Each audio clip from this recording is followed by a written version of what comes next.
Hallelujah, praise lord. સગડાનું સ્વાગત કરે છે પ્રભુ ઈસુ ખ્રિસ્તના નામમાં. શાલોમ. દરેકને શાંતિ થાય, પ્રભુ દરેકને કૃપા આપે. આપણે પ્રેક્ટિકલના પુસ્તકનો અભ્યાસ કરીએ છીએ અને આ છે આપણું અંતિમ અધ્યાય, 22મો અધ્યાય, અને એમાં માંડ 21 કલમ છે અને પણ આપણે એને વાંચવું જોઈએ અને મનન કરવું જોઈએ. Praise lord. પ્રભુ આપણને પુસ્તક કૃપા આપે. પ્રાર્થના કરીએ. પિતા, અમે પ્રભુ ઈસુ ખ્રિસ્તના નામમાં નમીએ છે આજના દિવસ માટે, આજની સંગત માટે આભાર માનીએ છીએ. અત્યાર સુધી મદદ કરી તમારા વચનને અમે પ્રભુ સાંભળતા આવ્યા છે. જોડેલા દરેક વાળા ભાઈ બહેનો માટે પણ આભાર માનું છું. અત્યાર સુધી મદદ કરી. પવિત્ર આત્મા આગળ તમે દોરો ચલાવો. પ્રભુ ઈસુ ખ્રિસ્તની દરેક જે વાતો છે એ સાંભળવા, સમજવા, જાણવા માંગીએ છીએ. મદદ કરો. પ્રભુ ઈસુ ખ્રિસ્તના નામમાં પ્રાર્થના છે. આમેન. Praise lord. હાલેલુયા. માથી પ્રેક્ટિકલ તેનો 22મો અધ્યાય. આ જે પારાદેશ છે, પેરાડાઇઝ છે, અથવા તો પેરાડાઇઝ કહો અને હિબ્રુમાં એને એદન કહો, એના બે અર્થ એક જ અર્થ થાય છે. પારદેશ એટલે સુંદર વાટિકા. સંપૂર્ણ બાઇબલમાં સુંદર વાટિકા શબ્દ વાપરેલું છે ને આપણા બીજા ભાષાંતરોએ એદન બાગ બનાવ્યું છે. અને એ એદન જે ઇંગ્લિશ શબ્દ નથી, એ હિબ્રુ શબ્દ છે. અને પારાદેશ જે છે એ પણ પેરાડાઇઝ ઇંગ્લિશમાં છે, પણ પારાદેશ એ પણ ગ્રીક શબ્દ છે અને એનો અર્થ થાય છે સુંદર. 22મા અધ્યાયમાં જે જોઈએ છે, આ જે સુંદર જગા છે એનું વર્ણન છે, જેને પ્રભુ એદન, આ જે અધ્યાય છે, એદન જે જગા હતી ઉત્પત્તિમાં, એને જ આ ગ્રીકમાં કહે પારદેશ, એ જ જગાને ફરતી પ્રભુ નવી કરે છે પૃથ્વીને. એના વિશેનું અહીંયા છે 22મો અધ્યાય, પહેલી કલમ. યોહાન કહે છે, અને મને પ્રભુએ દેખાડ્યું જીવનનું પાણીની નદી દેખાડી, અને એ જે નદી હતી એ સ્ફટિક એકદમ સાફ હતી. અને એમાં કહે છે કે ત્યારે તેણે મને દેવના તથા હલવાનના રાજસનમાંથી નીકળતી સ્ફટિકના જેવી ચળકતી જીવનના પાણીની નદી નગરના રસ્તા મધ્ય દેખાડી. તો પ્રભુનું જે સિંહાસન છે ત્યાંથી એક નદી વહેતી હતી, અને એ મને યોહાન કહે છે મને પ્રભુએ દેખાડ્યું. આ જીવનનું પાણી અહીંયા શબ્દ છે. 21મો અધ્યાય 6ઠી કલમ વાંચો તો લખ્યું છે, હું જીવનનું પાણી મફત આપીશ. તો જીવનનું પાણી ક્યાંથી આવે છે? તો કહે છે કે પ્રભુના સિંહાસન પાસેથી આવે છે. અને આપણે શીખી ગયા છે પાણી એ પ્રભુના પવિત્ર વચન છે કે જે આપણને ત્યાંથી સ્રોત છે, ત્યાંથી આપણને વિચારો જે ઉદ્ભવે છે, સારા વિચાર આવે છે, આપણને સારા પ્રેરણા થાય છે, એ પ્રભુના સિંહાસનમાંથી નીકળે છે. જેમ તમે કોઈની સાથે રહો છો તો તમને એના વિચારો પણ કદાચ સમજાય છે. તમે ગુસ્સાવાળા માણસ સાથે રહો તો તમને બી થોડો તમારો સ્વભાવ બી ચીડચીડો થઈ જાય છે. તો આ પ્રભુનું જે નદી છે એ ત્યાંથી વહે છે. બીજી કલમમાં લખ્યું છે, એ નદીના બંને કિનારે જીવનનું ઝાડ હતું. તો એ જે નદી છે એમાંના કિનારા પાસે જીવનનું ઝાડ હતા. બંને બાજુ જીવનના ઝાડ લાગેલા. તેને 12 પ્રકારના ફળ લાગતા હતા. અને આ જે ઝાડ હતા બંને કિનારે જીવનના ઝાડ, એમાં 12 મહિને 12 પ્રકારના ફળ લાગતા હતા. દર માસે તેને દર મહિને દર માસે નવીન ફળ આવતા. નવા ફળ આવતા હતા.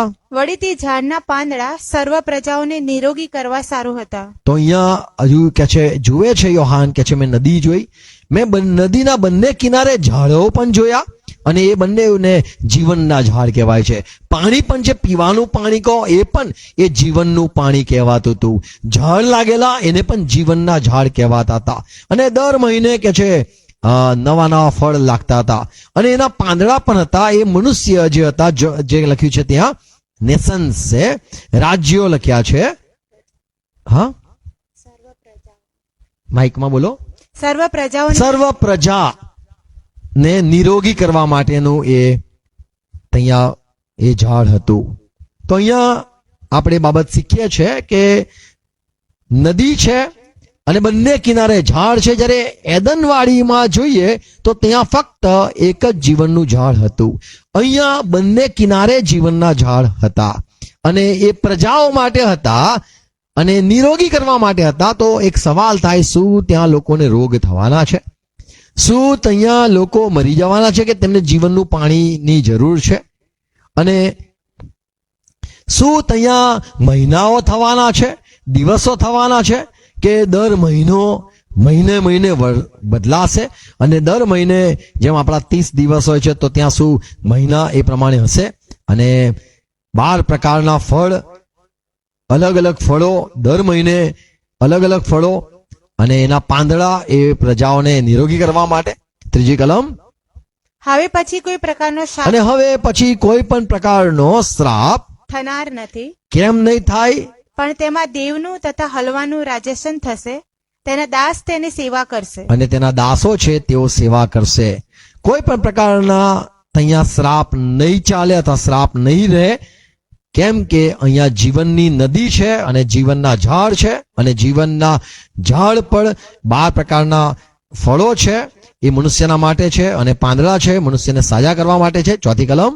તેઓ તેનું મુખ નિહાળશે, અને એ જે હલવાન ને ત્રીજી કલમ કહે છે હલવાનનું સિંહાસન અને દેવનું સિંહાસન, એ જે છે, અને લોકો એમની સેવા કરશે અને તેમનું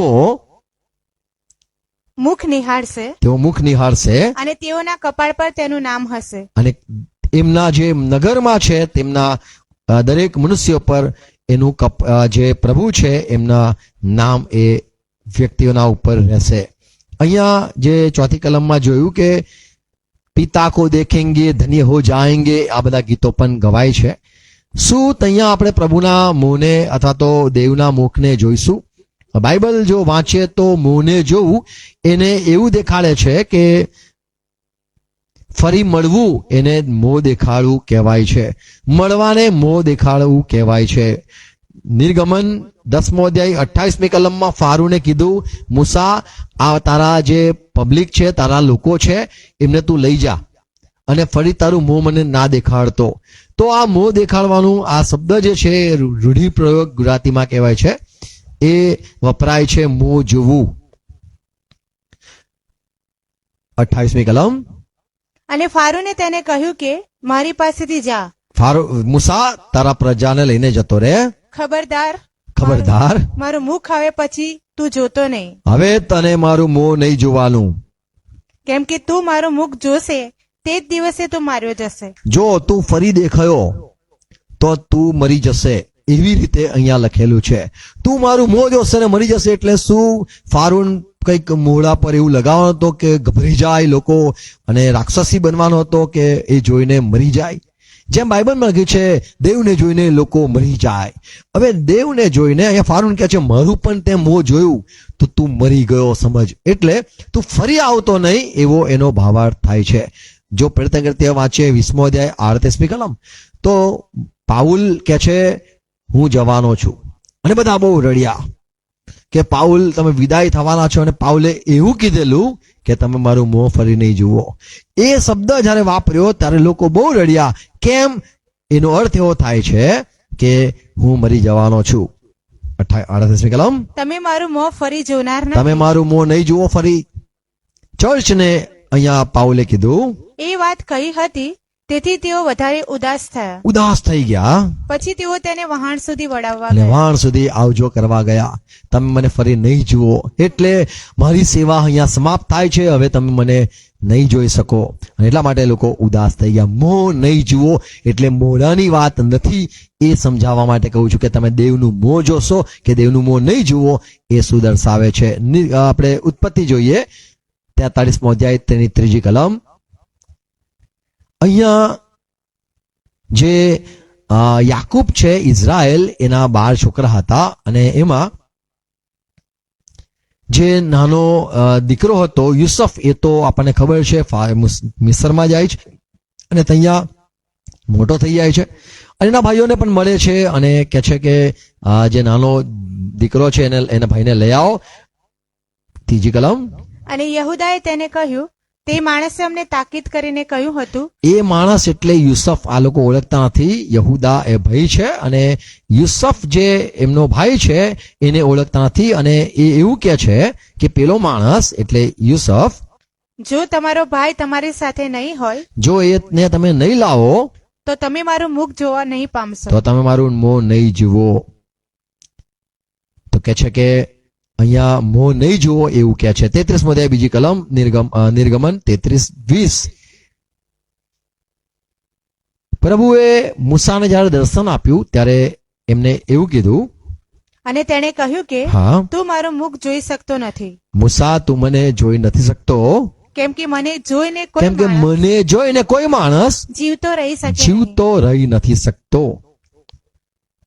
હવે આપણે જે પ્રેક્ટિકલમાં જોયું 22:4 કે આપણે પ્રભુના મુખને જોઈશું, અને અહીંયા લખ્યું છે પ્રભુને જોઈને કોઈ પણ જીવતું રહી નથી શકતું. પ્રભુ પોતાનું મોં સંતાડે એનો અર્થ શું થાય, અને પ્રભુ પોતાનું મોં દેખાડે એનો અર્થ શું થાય?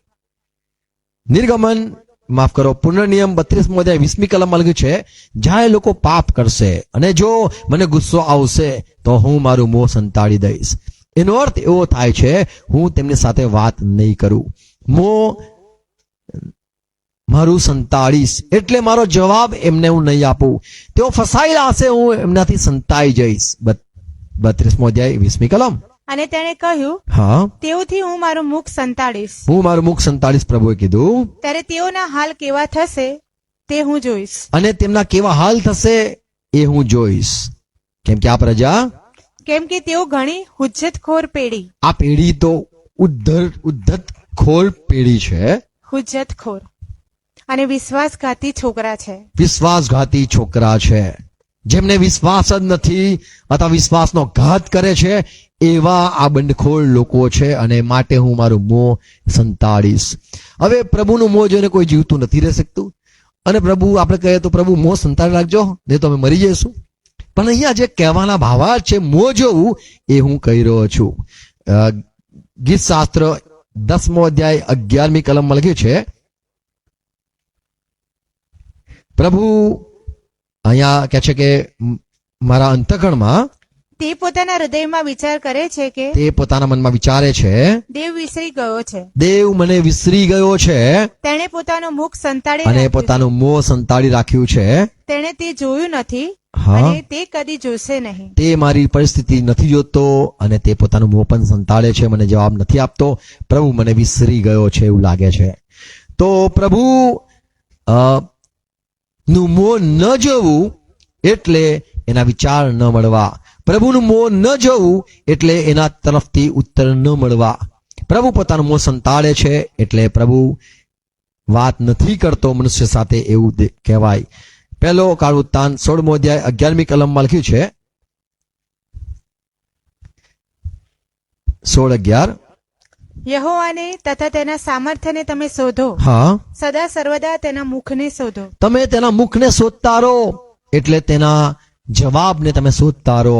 બીજો કાળવૃત્તાંત 7મો અધ્યાય 14મી કલમ.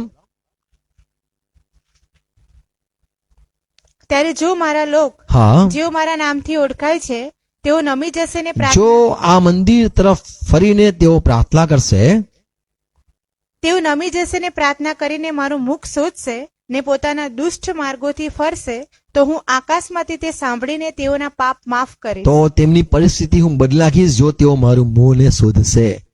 કદાચ આપણે કહીએ પ્રભુના મોંને જોવું તો પછી આપણે મરી જવું. પ્રભુ કીધું કે છે કે મને જોઈને કોઈ જીવતું નથી રહી શકતું. અહીંયા કે છે મારું મોં તમે જોવા નહીં પામો, અથવા મારું મોં હું સંતાડીશ, અને તમારે મારું મુખને શોધવું. ગીત શાસ્ત્ર 105:4 લખ્યું છે, પ્રભુના મુખને તમે હંમેશા તાકતા રહો, જોતા રહો, અથવા તો પ્રભુના વિચારને, એનો અર્થ થાય પ્રભુના વિચારને તમે જાણતા રહો. 105:7. યહોવાને તથા તેના સામર્થ્યને શોધો, સદા તેના મુખને સદા તેના મુખને શોધો. શોધ્યા કરો. નીતિવચન 7મો અધ્યાય 15મી કલમ. તેથી હું તને મળવાને માટે બહાર નીકળી આવી હતી, હા યત્નથી તને શોધવા આવી હતી, અને તું મને મળ્યો છે. તો હું તને શોધવા અને પછી મને તું મળ્યો છે. 32:30 યાકૂબ ઉત્પત્તિમાં લખ્યું છે, જ્યારે યાકૂબે જે દૂત સાથે લડાઈ કરતો હતો, ઇઝરાયલ એનું નામ આપવામાં આવ્યું યાકૂબને, ત્યારે અહીંયા યાકૂબે દૂતને જોઈને એવું કહે છે કે મેં દેવને જોયો, દૂતને જોયો, લડ્યો પણ, અને પનુએલ કહેવામાં આવ્યું એ જગાનું નામ, કે મેં આ જગાએ દેવને મોડે મોડ જોયો છે. વાંચો. અને યાકુબે તે જગાનું નામ હા, પનીએલ પાડ્યું, પનુએલ પાડ્યું. કેમ કે તેણે કહ્યું કે હા, મેં દેવને મોડામોડ દીઠો છે. મેં દેવને મોડે મોડ જોયો છે. એટલે જે પ્રકટીકરણ 22મો અધ્યાય 4th કલમમાં એ જગા પનુએલ કહેવાશે કે તમે દેવને જોઈ લેશો, તમે દેવને શોધી શકશો, અથવા દેવને તમે વિચારને જાણી શકશો, દેવને તમે ઓળખી લેશો. અહીંયા યાકૂબ કહે છે મેં દેવને મોડે મોડ જોયો છે. યોહાનની સુવાર્તા 14મો અધ્યાય 9મી કલમમાં ફિલિપ પ્રભુ ઈસુ ખ્રિસ્તને કહે છે અમને બાપ દેખાડ, મને બાપના દર્શન કરાવ. તો પ્રભુ કહે છે મને જોયો, બાપને જોયો. જે મારું સાંભળે છે બાપનું સાંભળે છે. એનો અર્થ એવો થાય છે કે દેવને જોવું એટલે આ જે તું કામ ફિલિપ જુએ છે આ કોના છે? આ દેવના તો કામ છે. આ જે બુદ્ધિ છે, આ બધું જે થઈ રહ્યું છે, દુષ્ટાત્મા નીકળે છે, આ શક્તિ તું જુએ છે, સામર્થ્ય જુએ છે, એ કોનું છે? એ દેવનું કામ જ તો છે. તું શા માટે કહે છે મને બાપ દેખાડ?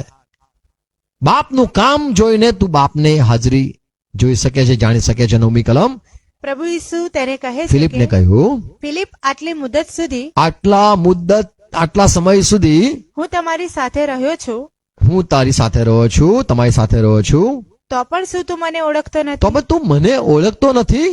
જેણે મને જોયો છે અરે આ મને તે જોયો, તેને બાપને જોયો છે. બાપને જોયા, બરાબર છે. તો તું શા માટે કહે છે કે અમને બાપ તો દેખાડ? શા માટે સ્વર્ગમાં બી આવીને એમ પૂછે છે બાપ દેખાડ? હજુ પણ એક સેવક હતા જે સ્વર્ગમાં ગયા અને કીધું મને બાપ જોવા છે, અને એમને 3 સિંહાસન જોયા, અને એમાં પ્રભુ ઈસુ ખ્રિસ્તને જોયા અને પલદેનાકરણ, અને એમને જોઈને કે છે કે મને બાપ દેખાડ. એમની બી જીદ હતી ફિલિપની જેમ. અને પછી કીધું કે થોડો ઉભો રહે, અને પછી આ જે સેવક છે એમને આંખ બંધ કરી, અને વચ્ચેના સિંહાસન પર તો કશું દેખાતું નહોતું કારણ કે બહુ અજવાળું હતું. બાજુમાં પ્રભુ ઈસુ ઊભા હતા, અને આંખ બંધ કરાવવામાં આવી, અને સેવકે આંખ બંધ કરી, અને પ્રભુ ઈસુ વચ્ચે જઈને બેસી ગયા અને કીધું મને જો, બાપને જોયો. એટલે બાપને જોવાનો જે લહાવો છે એ તો કદી શક્ય નથી. જેમ પવિત્ર આત્માને કોઈ જોઈ નથી શકતું, એમના કામને જોઈ શકીએ છે. માણસોને પવિત્ર આત્માને જોવાની ઈચ્છા નથી રાખતા, ને સીધું બાપને જોવાની ઈચ્છા રાખી રહ્યા છે. અહીંયા સાફ ફિલિપને કહે છે કે મને જોયો, બાપને જોયો. દાઢીમૂછ જોવાનો મતલબ નથી. જેમ પાઉલ કહે છે કે દેવનું જે સામર્થ્ય છે એ આ માટીના પાત્રમાં છે. તમે જ્ઞાનથી માણસનું જે જ્ઞાન છે એનાથી તને ખબર પડે કે એના અંદર મગજ છે, અને મગજને જોવાનો મતલબ નથી. મગજમાં તાર કેટલા છે, વાયરો કેટલા છે, વાળ જેવા આપણી નસો છે અંદર, એ ગૂંચડાને જોવાનો મતલબ શું છે? જોવાનો મતલબ છે તો એ જ્ઞાનને, મગજને જોવાનો મતલબ શું છે? એમ દેવ ને જોવાનું, એના મોઢાને જોવું. પ્રભુ ઈસુ ખ્રિસ્તે કીધું મને જોયો, બાપને જોયો. યોહાનની સુવાર્તા 6ઠો અધ્યાય 46મી કલમમાં પ્રભુએ સાફ કીધું, જેને બાઇબલ વાંચ્યું હોય એ કદી એમ નહીં કહેવાનો સ્વર્ગમાં જઈને મને બાપ દેખાડ. જેને બાઇબલ નહીં વાંચ્યું એ લોકો કહેશે અમને બાપ દેખાડ. 46માં શું લખ્યું છે? કેમ કે કોઈ માણસે બાપને જોયો નથી. હવે અહીંયા સાફ લખ્યું છે કોઈ માણસે બાપને જોયો નથી. દેવની પાસેથી જે આવ્યો છે હા, તેણે જ બાપને જોયો છે. એકલાએ જ બાપને જોયો છે, બાકી કોઈ નથી જોઈ શકતું. અને પ્રભુ ઈસુ ખ્રિસ્ત ના જેમ બધા જ વચનોમાં જોઈએ છે કે પ્રભુ ઈસુ ખ્રિસ્ત પોતે જ એક સાક્ષી છે, બાપનો પ્રત્યક્ષ સાક્ષી છે. પ્રભુએ વારે વારે કીધું તમે દેવની વાણી નથી સાંભળી, તમે દેવનું રૂપ કદી નથી જોયું, અને તમે ભજો છો એ જે દેવ છે એ આત્મા છે, અને આત્મા સ્વરૂપ કહીએ પણ એને કોઈ જોઈ નથી શકતું. એવા પ્રકાશમાં પાઉલ કહે છે તે રહે છે, અને કોઈ એની પાસે જઈ નથી શકતું. જૂના કરારમાં પણ મૂસા જ્યારે લખ્યું છે દેવને મોડે મોડ જોતો હતો, એટલે એને વિચારને જાણી લેતો હતો. દેવ શું કહેવા માંગે છે એ સમજી શકતો હતો. આપણે 22મો અધ્યાય 4th કલમ વાંચી કે તેઓ તેને મોંને જોશે, અને જેમ લખેલું છે પ્રભુના મુખને જુઓ, તમારા મુખ કદી ઝંખવાણા પડશે નહીં. એનો અર્થ થાય છે તમે દેવના મુખને, એટલે તમને જે પ્રશ્ન થાય છે તમને ત્યાં જ હાજરમાં જવાબ મળી જશે.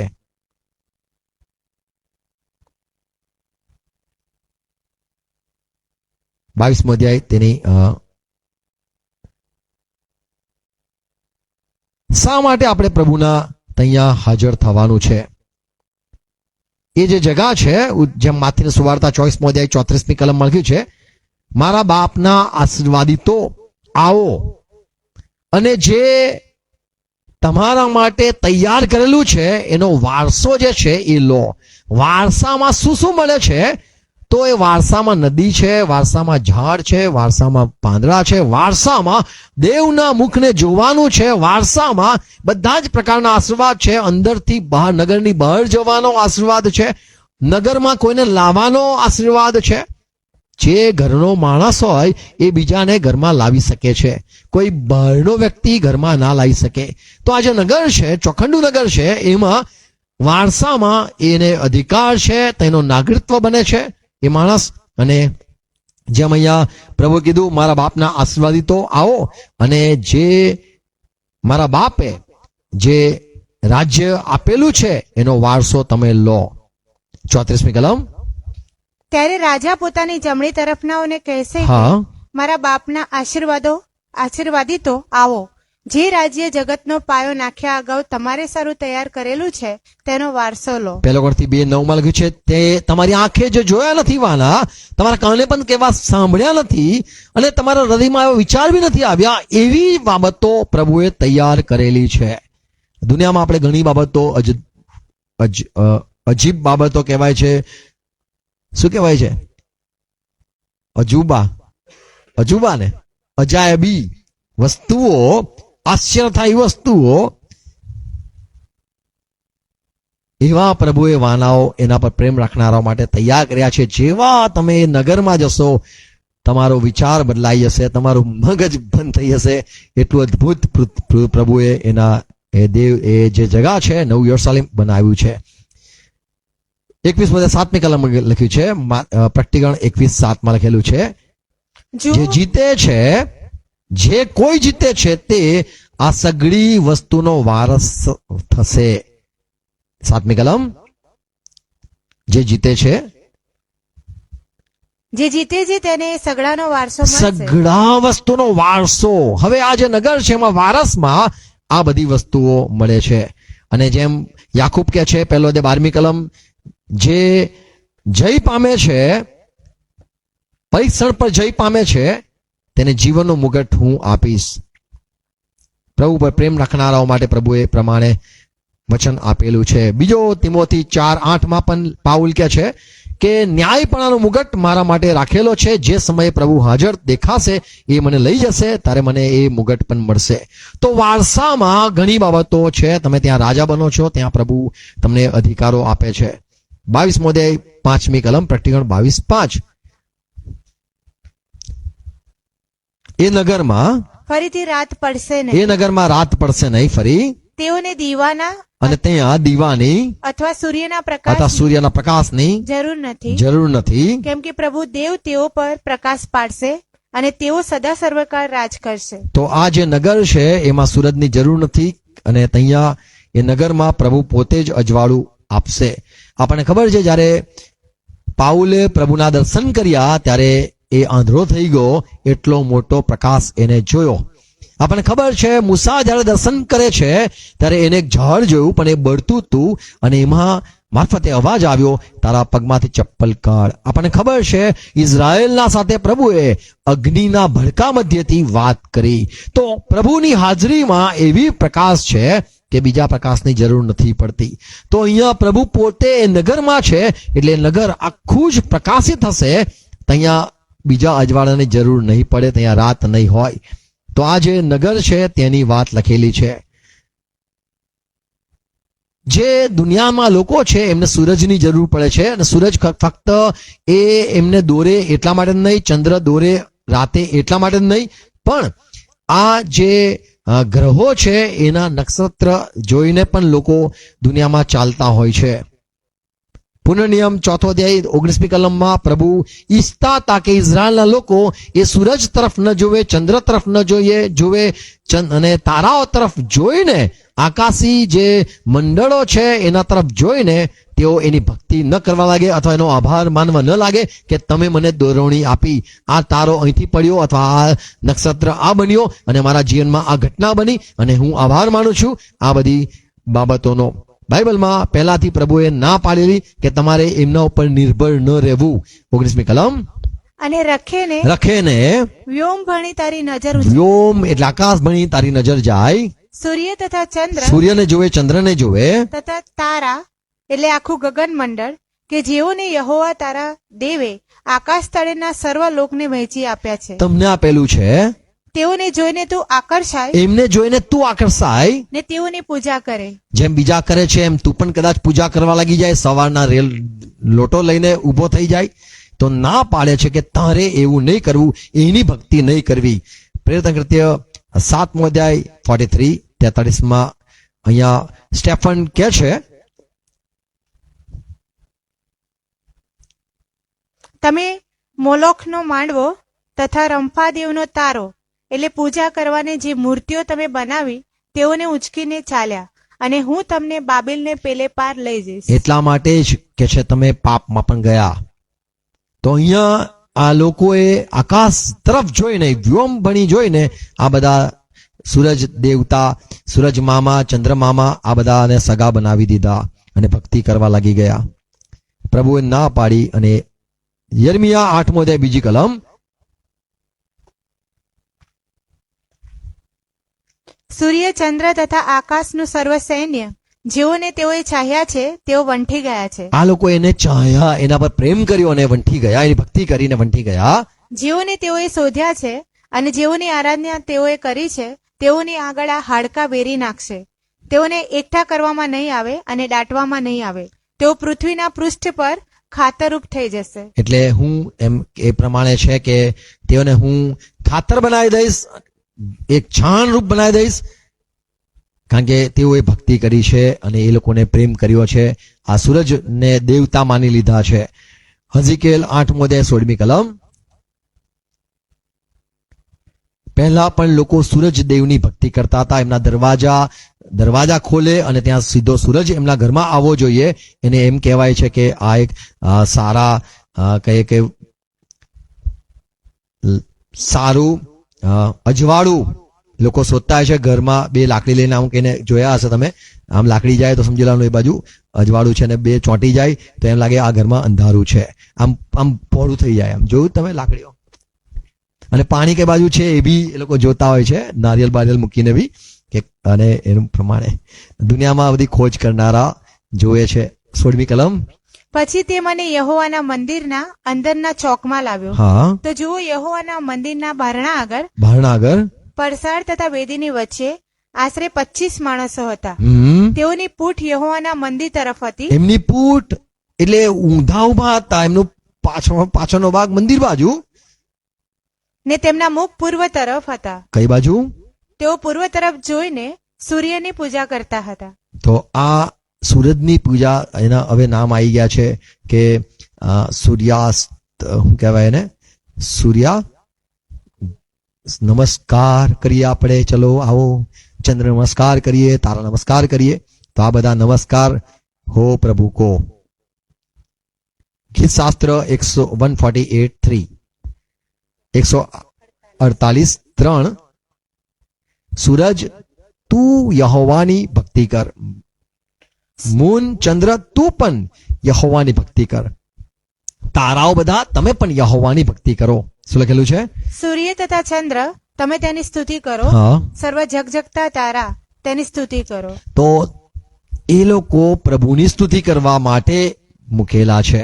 ગીત શાસ્ત્ર 72મો અધ્યાય 5મી કલમ. મારા લોકો, સૂરજ જ્યાં સુધી ચાલે છે અને ચંદ્ર જ્યાં સુધી ટકે છે, આખું કુળ મારી જ ભક્તિ કરશે ને મારાથી જ બીસે. વાંચો 5મી કલમ. સૂરજ તથા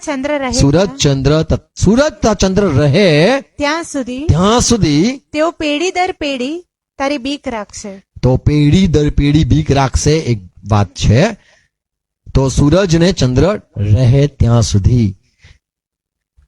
તો સૂરજ ને ચંદ્ર ક્યાં સુધી રહેશે?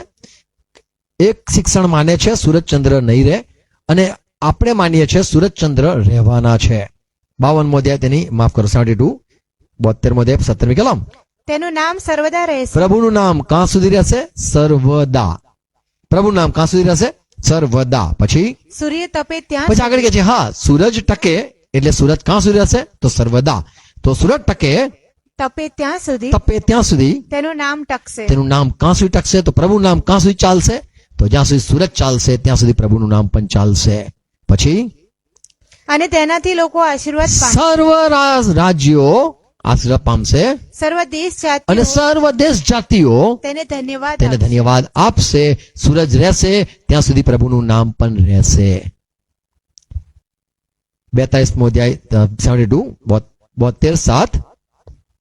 તેના દિવસોમાં ન્યાયીઓ ખીલશે કેવી રીતે ખીલશે? અને ચંદ્ર જતો રહેશે ત્યાં સુધી શાંતિ પુષ્કળ થશે. ચંદ્ર જતો રહેશે એવું આપણામાં છે પણ છે ચંદ્ર રહેશે ત્યાં સુધી શાંતિ પણ રહેશે. ચંદ્ર જતો નહીં રહે પણ ચંદ્ર રહેશે ત્યાં સુધી શાંતિ પણ રહેશે. હવે જોઈએ છે આપણે 89, 89, 37મી કલમ 37. ગીત શાસ્ત્ર 89.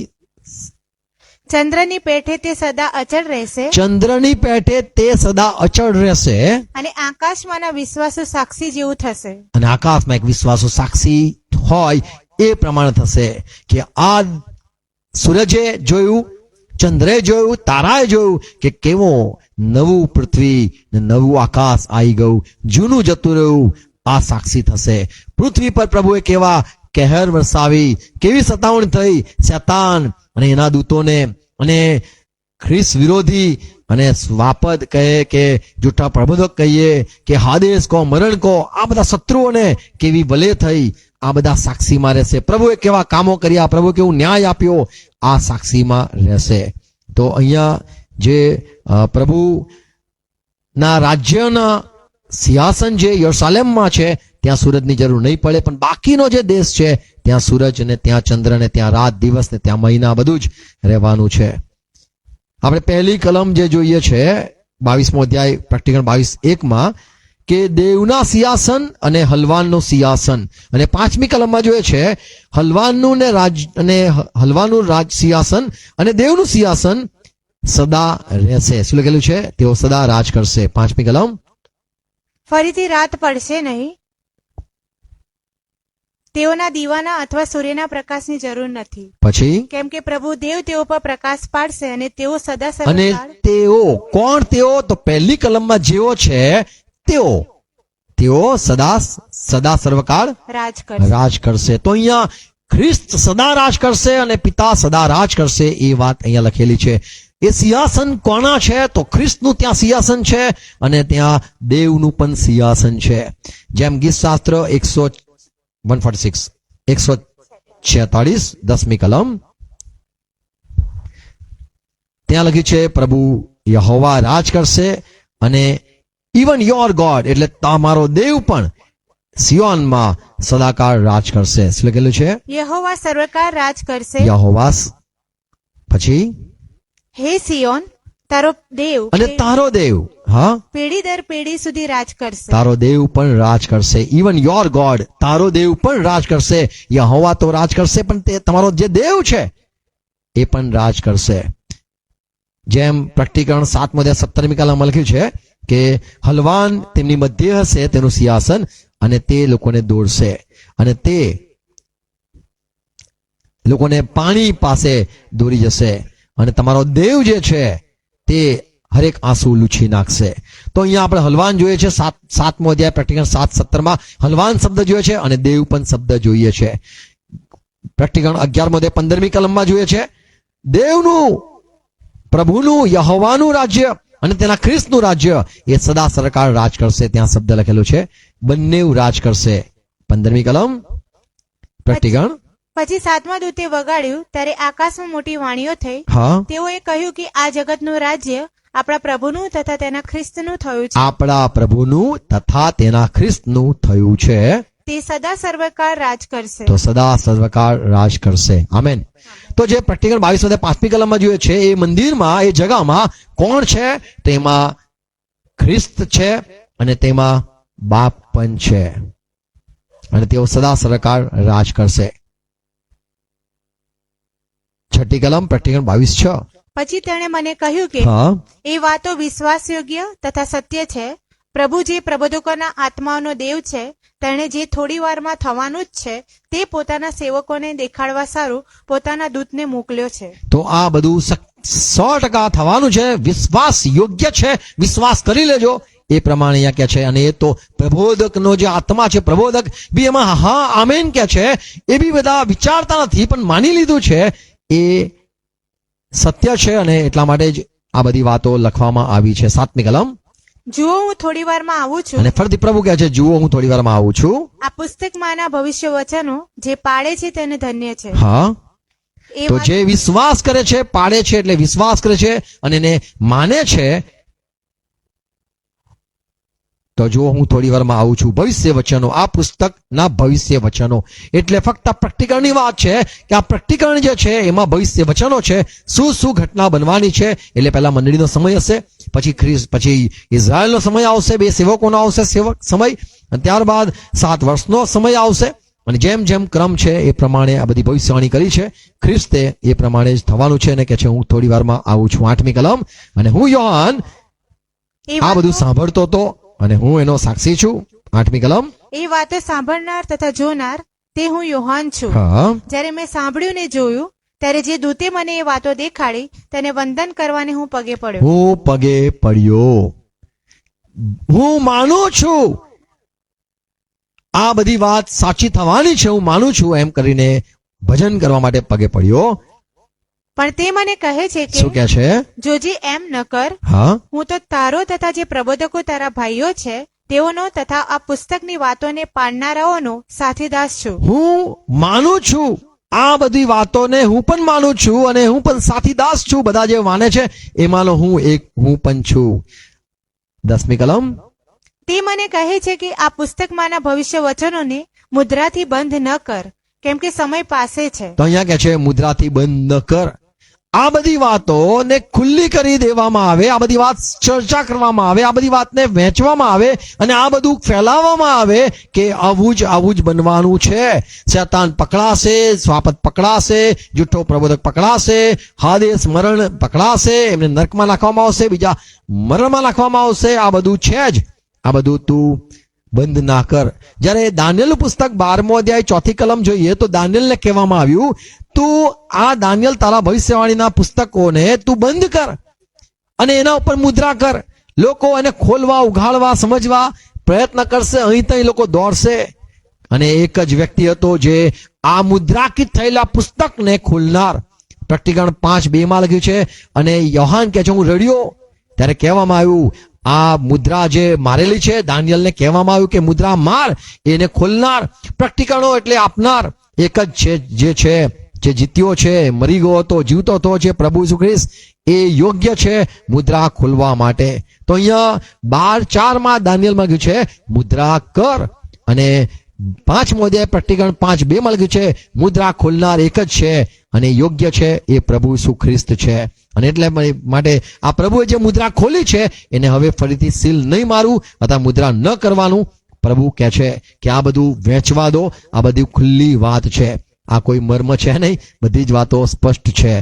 11મી કલમ પ્રકટીકરણ 22:11. જે અન્યાયી છે જે અન્યાય કરતો હોય તે હજુ અન્યાય કર્યા કરે, એને કરવા દો અન્યાય. અને જે મલિન છે જે મલિન હોય તે હજુ મલિન થતો જાય. એને જેટલું મલિન થવું હોય થતો જાય. જે ન્યાયી છે અને જે સારો છે, ન્યાયી છે, તે હજુ ન્યાયી કૃત્યો એને ન્યાય કરે. કૃત્યો કરતો રહે. અને જે પવિત્ર છે તે હજુ પવિત્ર થતો જાય. હા, જુઓ હું થોડી વારમાં આવું છું અને દરેક માણસને તેની કરણીઓ પ્રમાણે ભરી આપવાનો બદલો મારી પાસે છે. તો હું ન્યાય કરવા આવું છું અને જે જીવે છે જીવા દો, હું એમનો ન્યાય કરીશ ને હું બદલો આપીશ.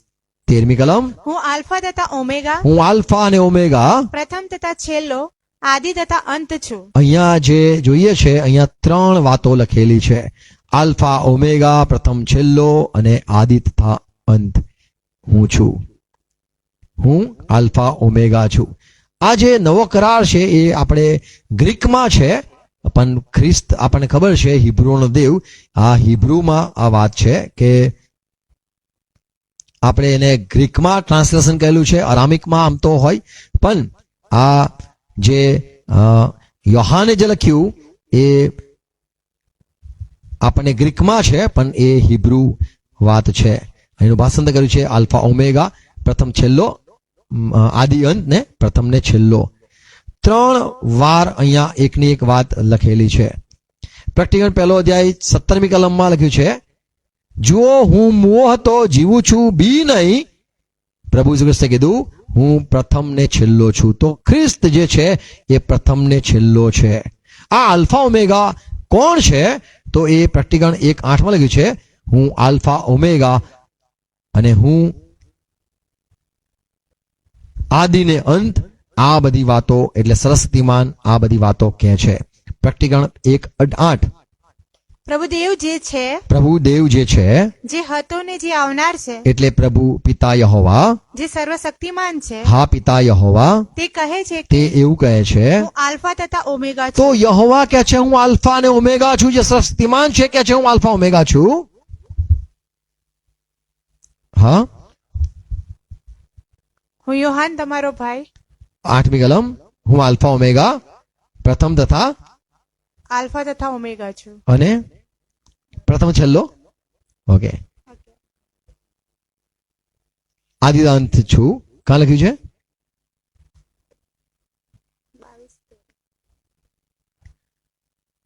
પ્રકટીકરણ 1:8માં લખ્યું છે, હું આલ્ફા ઓમેગા છું, પ્રથમ છેલ્લો છું.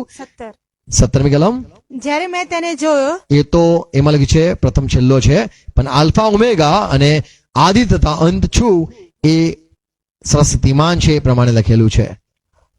21 અધ્યાય 6ઠ્ઠી કલમ 21:6, પ્રકટીકરણ 21:6. 21મા અધ્યાયમાં આપણે પિતાને જોઈએ છે, જેનો મંડપ મનુષ્ય સાથે. શું કે છે? તેણે મને કહ્યું કે હા, હવે તેઓ પૂરી થઈ ગઈ છે. હા, હું આલ્ફા તથા ઓમેગા, આદિ તથા અંત છું. હા, હું આલ્ફા ઓમેગા આદિ તથા અંત છું. જે તરસ્યો છે તે મારી પાસે આવીને પીવે. હવે આલ્ફા ઓમેગા અને જૂના કરારમાં જુઓ તો ત્યાં આલેફ છે, અથવા તો એટલે હિબ્રુમાં છે, ત્યાં આદિ ને અંત. યશાયા 61મો અધ્યાય 41, માફ કરો, 41મો અધ્યાય 4ઠી કલમ. યશાયા 41:4.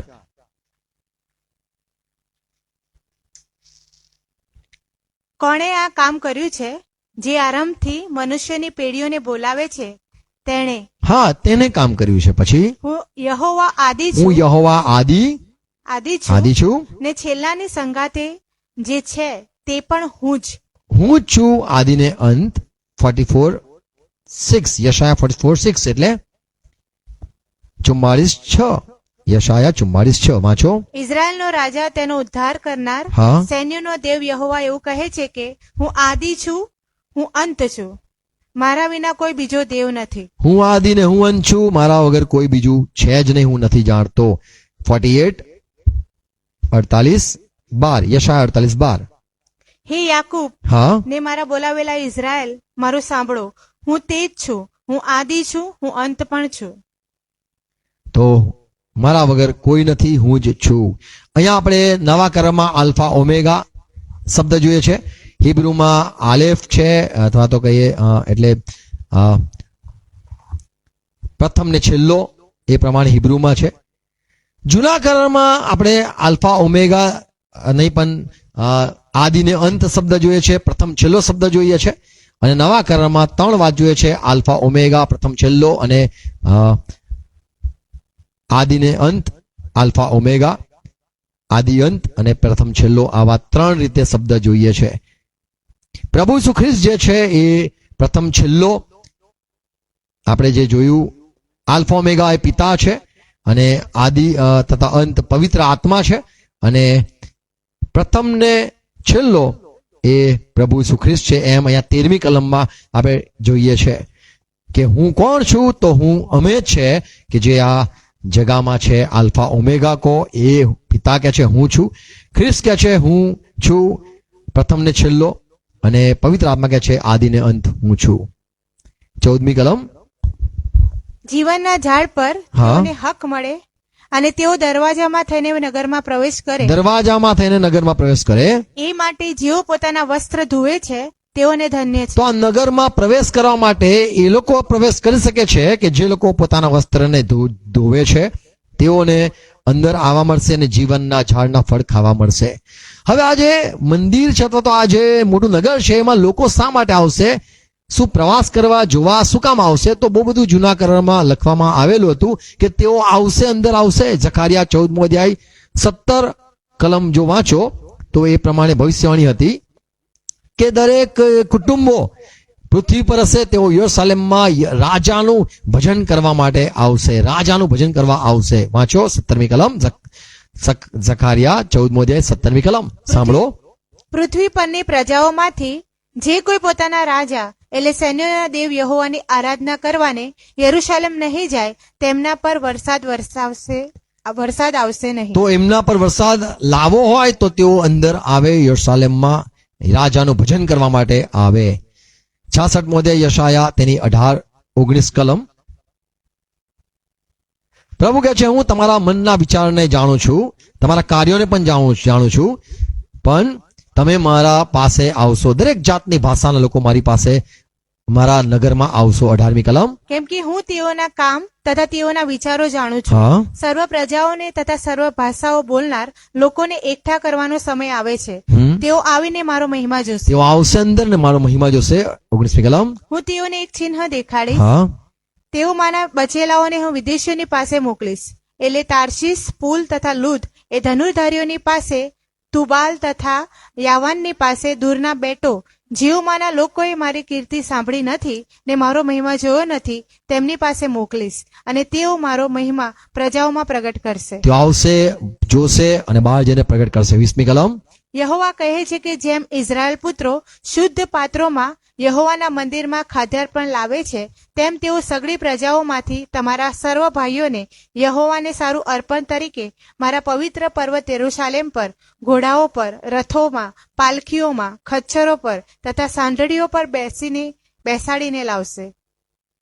21મી કલમ. વળી યહોવા કહે છે કે હું તેઓમાંથી પણ યાજકો તથા લેવીઓ થવા માટે કેટલાયકને પસંદ કરીશ. 22મી કલમ. કેમ કે જે નવા આકાશ તથા નવી પૃથ્વી હું ઉત્પન્ન કરવાનો છું તેઓ જેમ મારી સમ્મુખ સ્થિર રહેનાર છે તેમ તમારા સંતાન તથા તમારા નામ કાયમ રહેશે. 23મી કલમ. એવું યહોવા કહે છે.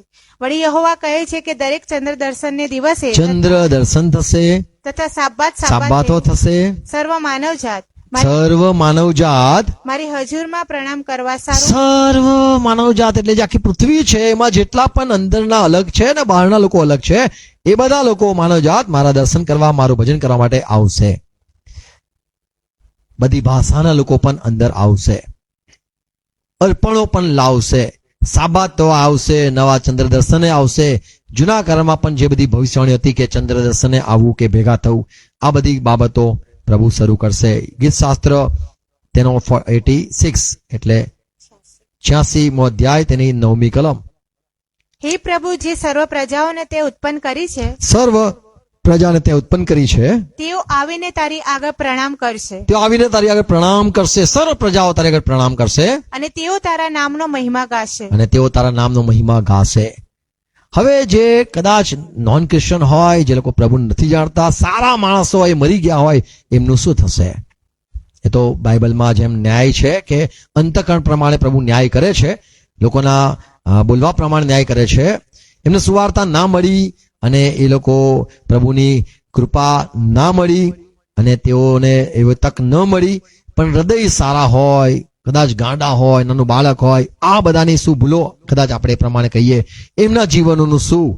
પ્રભુની આપણને મન કોણે જાણ્યું? પણ પ્રભુ કોને લાવવા માગે, કોને પસંદ કરે અને કોને ના પસંદ કરે, એ બધો એમનો વિષય છે. પણ એવા બી લોકો છે કે જે લોકો પ્રભુના રાજ્યમાં આવવાના છે. જેમ ઇબ્રાહિમની ગોદમાં લાજરસને જોઈએ છે, લાજરસે મુર્દા ઉઠાડ્યા હોય, પ્રભુની સુવાર્તા કરી હોય અને બહુ મોટો પ્રબોધક હતો, એવું આપણે નથી જોતા. લાજરસ જેવો માણસ, જે ભિખારી, આખા શરીરે ફોલ્લા, કે જે માણસને કદી આપણે જોયો નથી કે ભજન કરતો હોય, લોકોને સુવાર્તા કરતો હોય, પ્રેક્ટિકલ પુસ્તકનો અભ્યાસ કરતો હોય, એનું યુટ્યુબ ચેનલ ચાલતું હોય, એ બિચારો વિસાતમાં નહીં એવો લાજરસ એ પણ ઇબ્રાહિમની સાથે બેસેલો જોઈએ છે.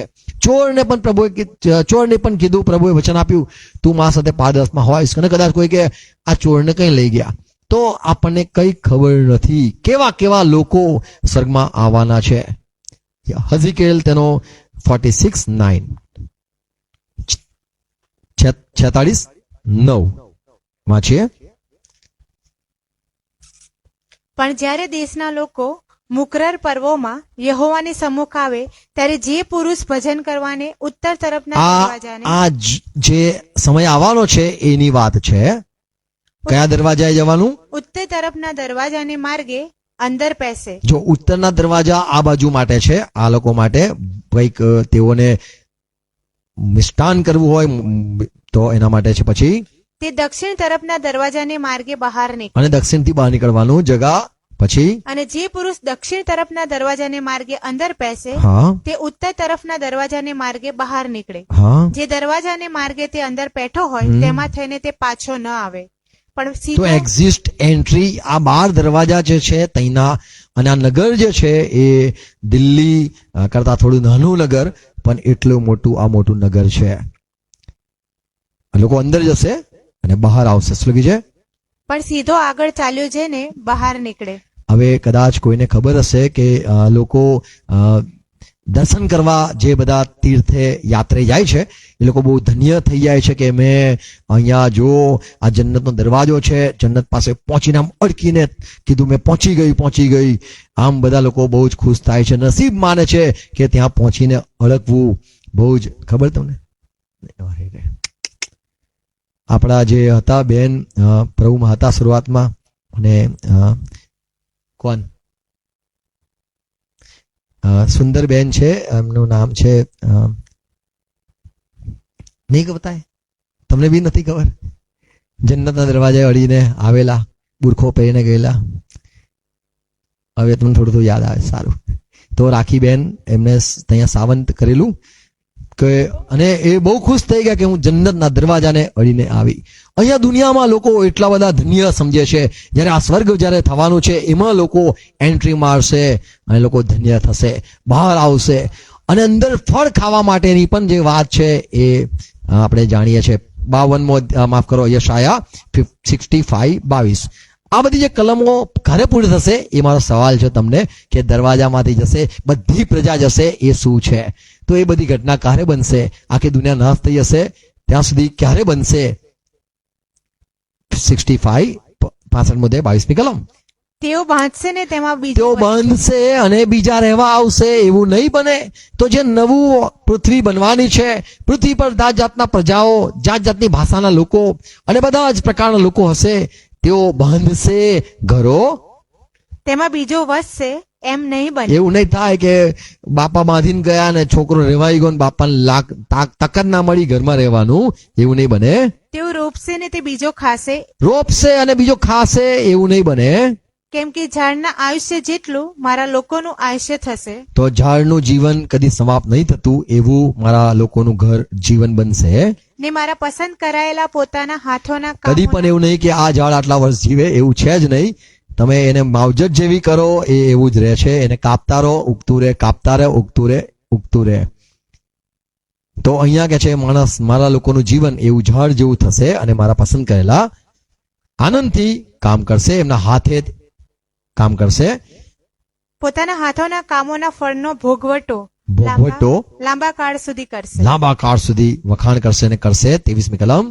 તેઓ નકામી મહેનત કરશે નહીં, નકામી મહેનત નહીં કરે ને કે હા, અને ત્રાસ પામવા સારું પ્રજા ઉત્પન્ન બાળકો કરશે નહીં. ઉત્પન્ન ત્રાસ માટે આ કંઈ પેદા થો એવું નહીં બોલે, કેમ કે તેઓની પ્રજા શુદ્ધ, કેમ કે તેમની પ્રજા શુદ્ધા, તેઓ યહોવાના આશીર્વાદિતો તેઓ યહોવાના આશીર્વાદિત કહેવાશે. 24મી કલમ. તેઓ હાંક મારે ત્યાર પહેલા હું તેઓને ઉત્તર આપીશ. એવી જગા હશે, હાંક મારે, તકલીફમાં આવે, પેલો બોલે છે કે પેલો મારે છે, કંઈક પણ એ પહેલા હું તેમને ઉત્તર આપીશ. તેમને સવાલ થાય શું થશે એ બધાના પણ હું તરત જવાબ આપીશ.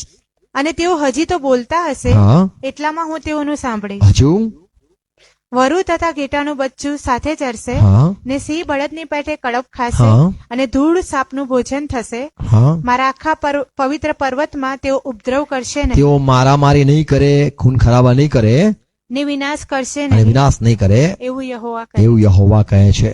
તો આ જે જગા છે તેમાં પ્રેમ રહેવાનો છે અને કોઈ મારામારી નહીં ને કોઈ મારશે નહીં એવી આ જગા છે. મીખા 4 અધ્યાય 2 કલમમાં શા માટે લોકો અંદર જશે? તો આપણે જે જોઈએ છે આરાધના કરવા જશે, અર્પણો લઈને જશે, એક દરવાજા જઈને બીજા દરવાજાથી બહાર નીકળવાનું થશે અને પ્રભુના પર્વો પાળવા માટે, ઉત્સાહ કરવા માટે, જમણવારી માટે તેઓ બધા જશે. અને નગરમાં આખા દુનિયામાં એક જ જગા હશે કે જેમ આખી પૃથ્વી એદન હતી, પણ જે જગા હતી એને વાટિકા બાગ હતો. પ્રભુએ પૂર્વ બાજુ લખ્યું છે ઉત્પત્તિમાં, પૂર્વ બાજુમાં એદનમાં વાડી બનાવી. બાઇબલ સ્પષ્ટ વાંચનારા સમજે છે કે એદનમાં વાડી બનાવી. ઘણા કહે છે એદનમાં એદન વાડી હતી. ના, આખી પૃથ્વી એદન હતી. એમ આખું પૃથ્વી એ પારદેશ કો એદન થઈ જશે, સુંદર થઈ જશે.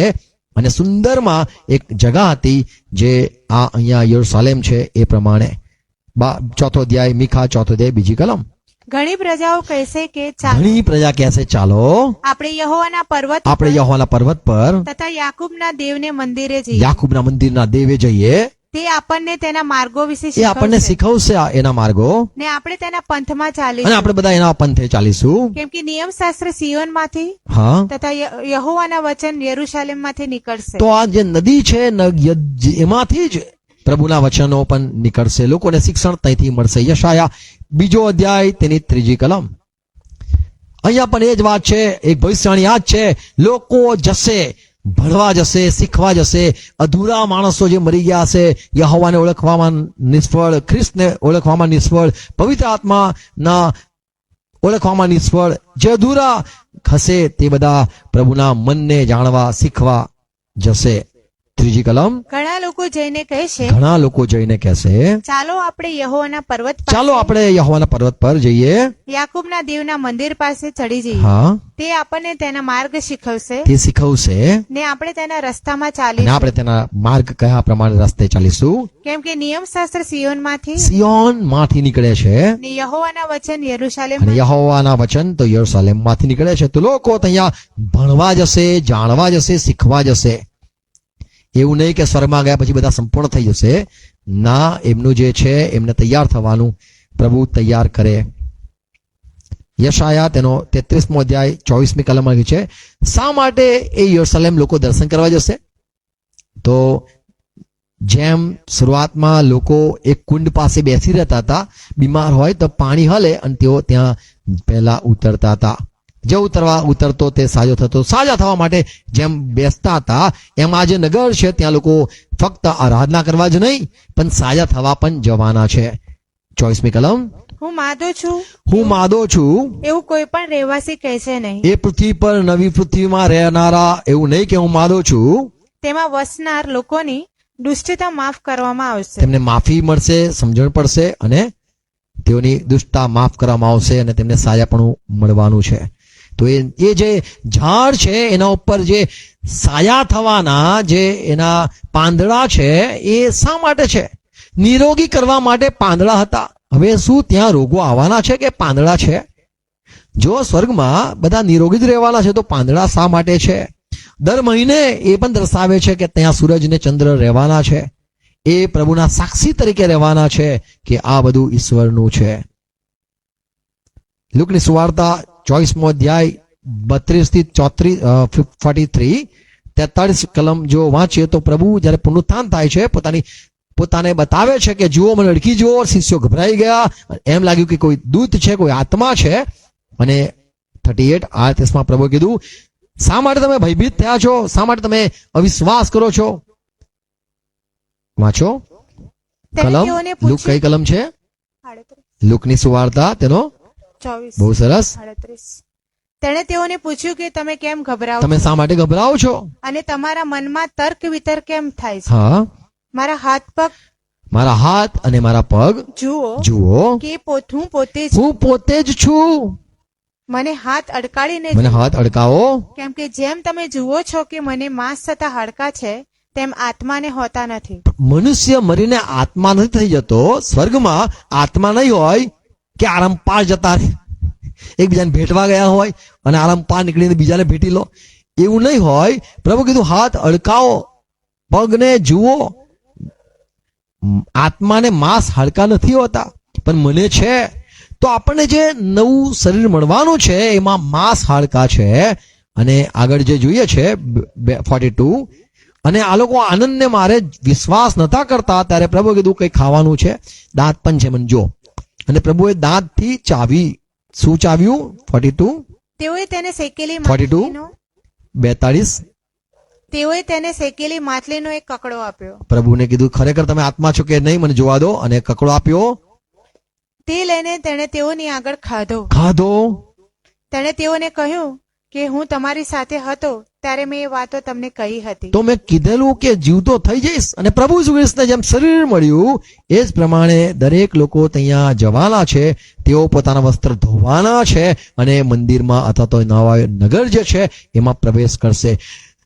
ધોયા વગર કોઈ પણ પ્રવેશ નથી કરવાનું. નગરમાં જતા પહેલા લોકોના પાપોની માફી જરૂરી છે અને અંદર જઈને તેઓ શુદ્ધ થવાના છે. તો જે ધોવાના છે તેઓ અંદર જવાના છે. અને નગર જે 22 આપણે 21મો અધ્યાય પ્રેક્ટિકલ 21:15 જોઈએ છે, એનું જે લંબાઈ, ઊંચાઈ, પહોળાઈ જે કઈ લખ્યું છે, વાંચો 15મી કલમ. નગર ચોખંડ છે, ચોખંડું છે. એટલે જેટલી તેની લંબાઈ છે તેટલી તેની પહોળાઈ છે. તો આ નગરમાં જવા માટે 7મી કલમમાં લખ્યું છે, જે જીતે છે તે એમાં વારસો પામશે અને હું એમને મારા દીકરા દીકરીઓ બનાવીશ. તો જે પ્રેક્ટિકલ 22 અધ્યાય 4થી કલમમાં જોયું, સાફ થઈને વસ્ત્ર ધોવે છે તેઓ અંદર પ્રવેશ કરે છે, શહેરમાં જઈ શકે છે. પણ કૂતરા બહાર છે, વ્યભિચારીઓ બહાર છે, જાદુ ક્રિયા કરનારા બહાર છે, ખૂનીઓ બહાર છે, મૂર્તિ પૂજા કરનારા બહાર છે, જે લોકો જુઠ્ઠા છે, અસત્ય ચાહે છે, આચરે છે, તેઓ સગડા બહાર છે. અહીંયા જે કલમ જોઈએ છે 15મી કલમ, કૂતરા, જાદુગરો, વ્યભિચારીઓ, હા, ખૂનીઓ, મૂર્તિપૂજકો તથા જે સર્વ અસત્ય ચાહે છે અને આચરે છે તેઓ બહાર છે. તો અહીંયા જે કૂતરા લખ્યું છે કદાચ આપણને થાય કે જાનવરોની વાત છે, અને મુસલમાન લોકો એ કૂતરાને નથી પાળતા કારણ કે એ નાપાક સમજે છે. હવે બાઇબલમાં જે કૂતરાની વાત છે એ લોકોને કહેવામાં આવે છે, જે લોકો યહોવાને નથી ઓળખતા એ બધાને કૂતરા ગણવામાં આવે છે. વિદેશી પ્રજાને કૂતરા ગણવામાં આવે છે. માથે સુવાર્તા 15મો અધ્યાય 26મી કલમમાં પ્રભુ કીધું, જે સ્ત્રી આવી અને કીધું કે છોકરાની રોટલી લઈને હું કૂતરાને ના નાખી શકું.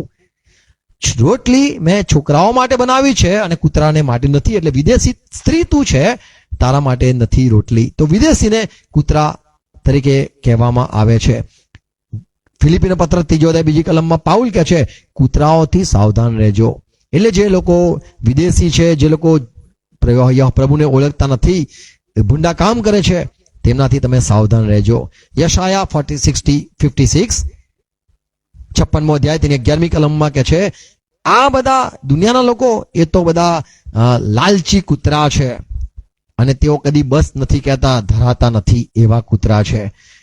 પિત્તર પણ કે છે, બીજો પિત્તર 2 અધ્યાય 22મી કલમ, કૂતરા પોતાની ઓક તરફ, એમ જ માણસો જે છે પોતે પાપ જ કરવાના છે, પાપ તરફ જવાના છે, તો એ ને કૂતરા ગણવામાં આવે છે.